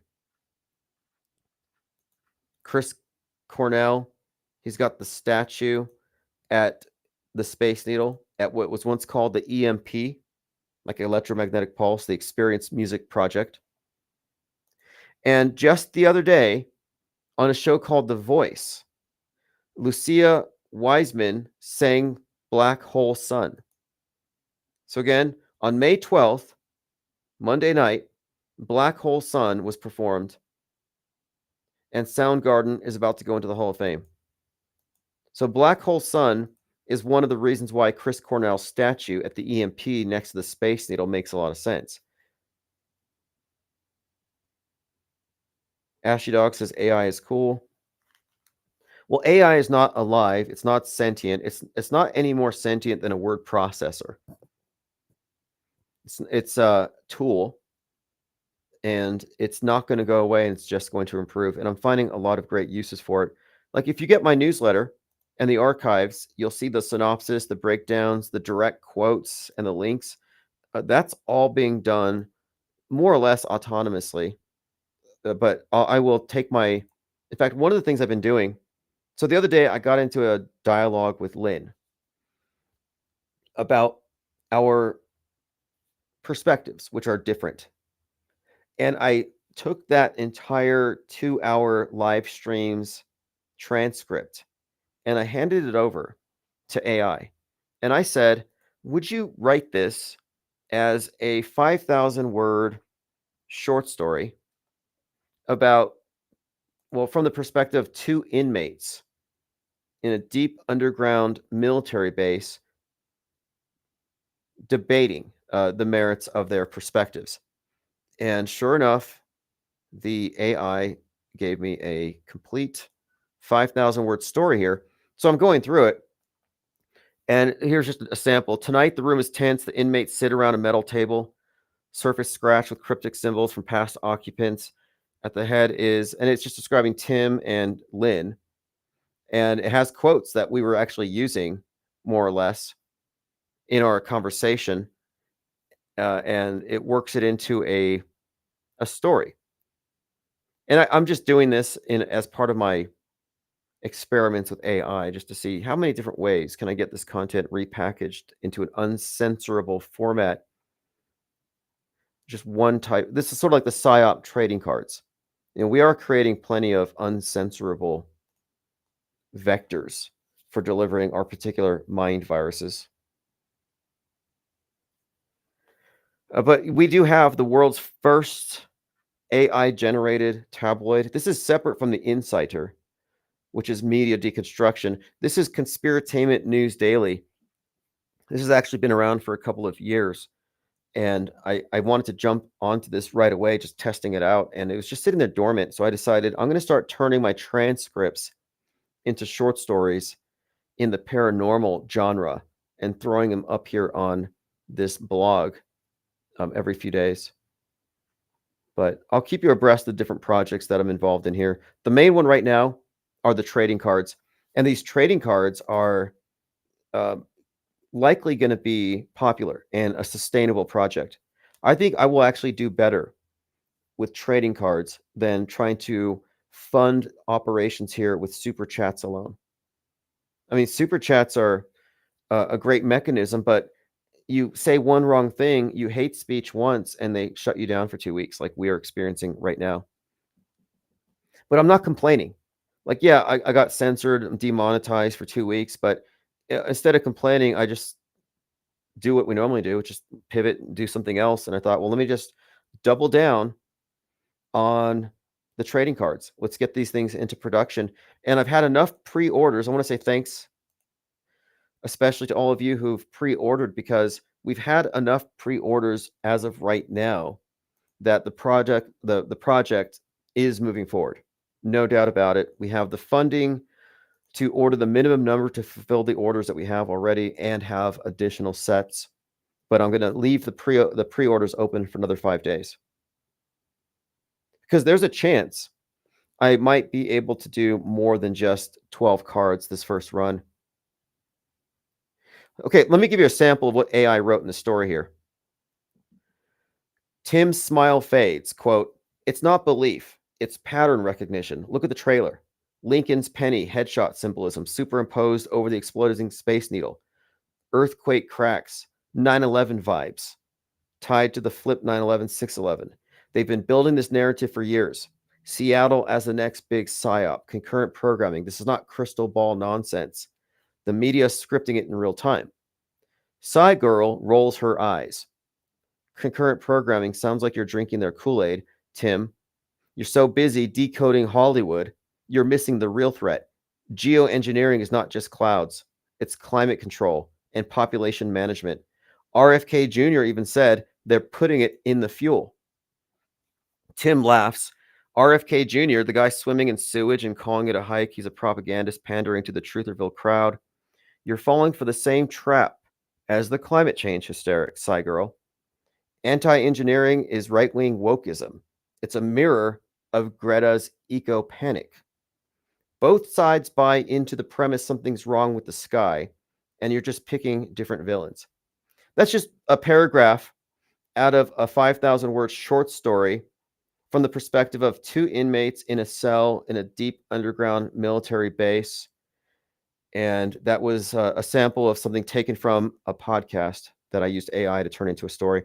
If you're interested in anything here regarding the usefulness of AI, as I find it to be useful, I do have Zoom set up, and I'm planning on doing a few little workshops here because we're getting back into South Pole. Even though they censored that one episode, it just makes me want to produce more.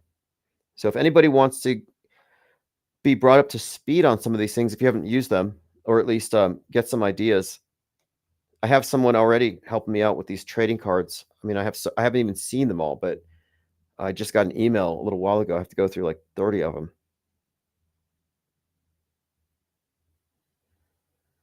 All right, I want to say thanks for the comments and for the channel support. Getting these cards into production is going to be a catalyst for better and bigger things in the future.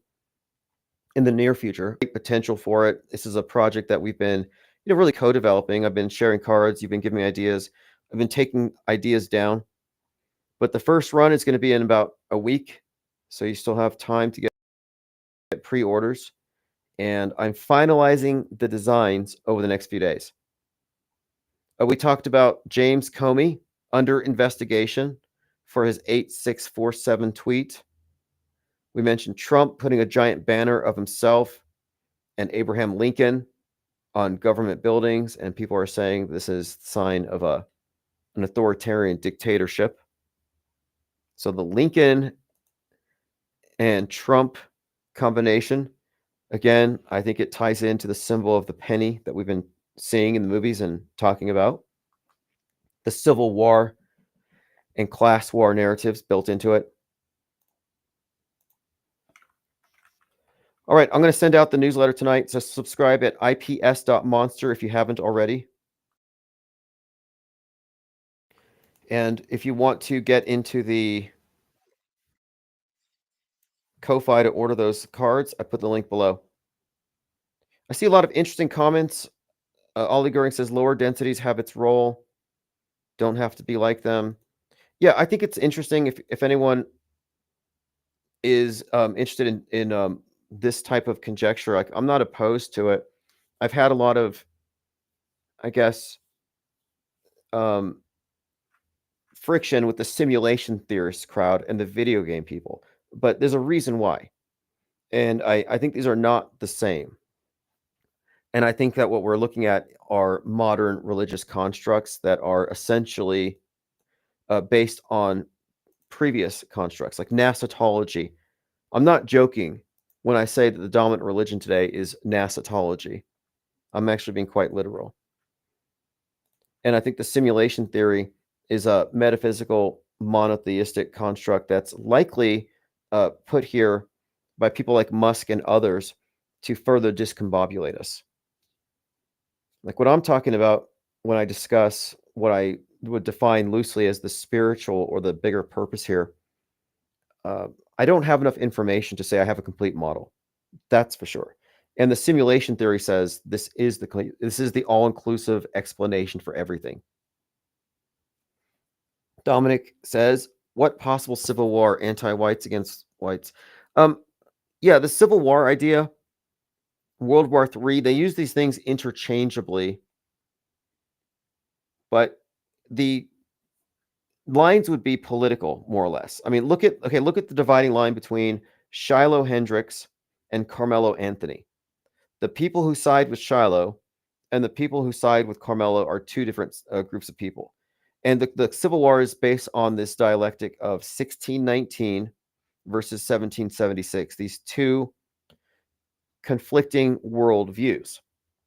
And in the various entertainment propaganda films that we've been discussing, Donald Trump and his related characters are associated with the 1776 vision, and Obama is associated with the 1619 vision. So that's the real line here. It goes along the lines of progressive utopianism versus traditionalist conservatism. So idealized past or utopian future. And it's a tug of war. No, I don't think one side ever wins. The Civil War is a perpetual war. It's not something that one side's going to win and we're all going to be libs. We're all going to be conservatives. And no, I don't think it works that way.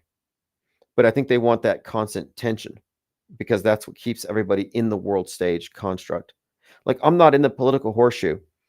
To be in the political horseshoe is not only to lump yourself in with the multitudes of misinformed brainwashees, but it also associates you with belief clusters that are really not compatible with also being an off-world stage observer.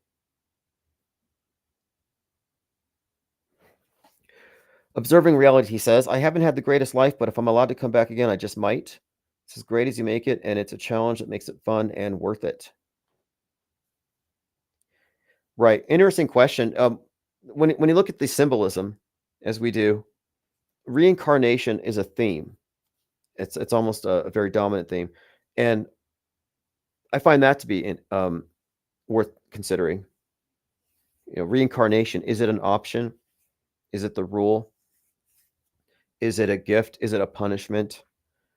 All of these are valid questions, but what I don't believe that we are soulless, albeit highly evolved apes. And I do think this entire construct that we're in, the universe, whatever you're going to call it, I think that it's built around us. Like, I think we're the center of it. And does that make me, I don't know, delusional? Am I coping with the meaninglessness of the universe because I say that the human beings actually matter? I don't think so. I don't even think it's a very controversial thing to suggest. I think it'd be, I mean, I find it harder to believe that, I mean, look, I'm not anti-science. I'm totally fine with evolution, if the evidence supports it. It doesn't exclude this, though. I mean, it doesn't exclude the idea here that there is something else, but I guess that's a topic for another day. We'll be back tomorrow, likely in the morning. So this is Chief Crow, Auto Hoaxer GTFO. Thanks for the comments, and I'll see you all in Gilded.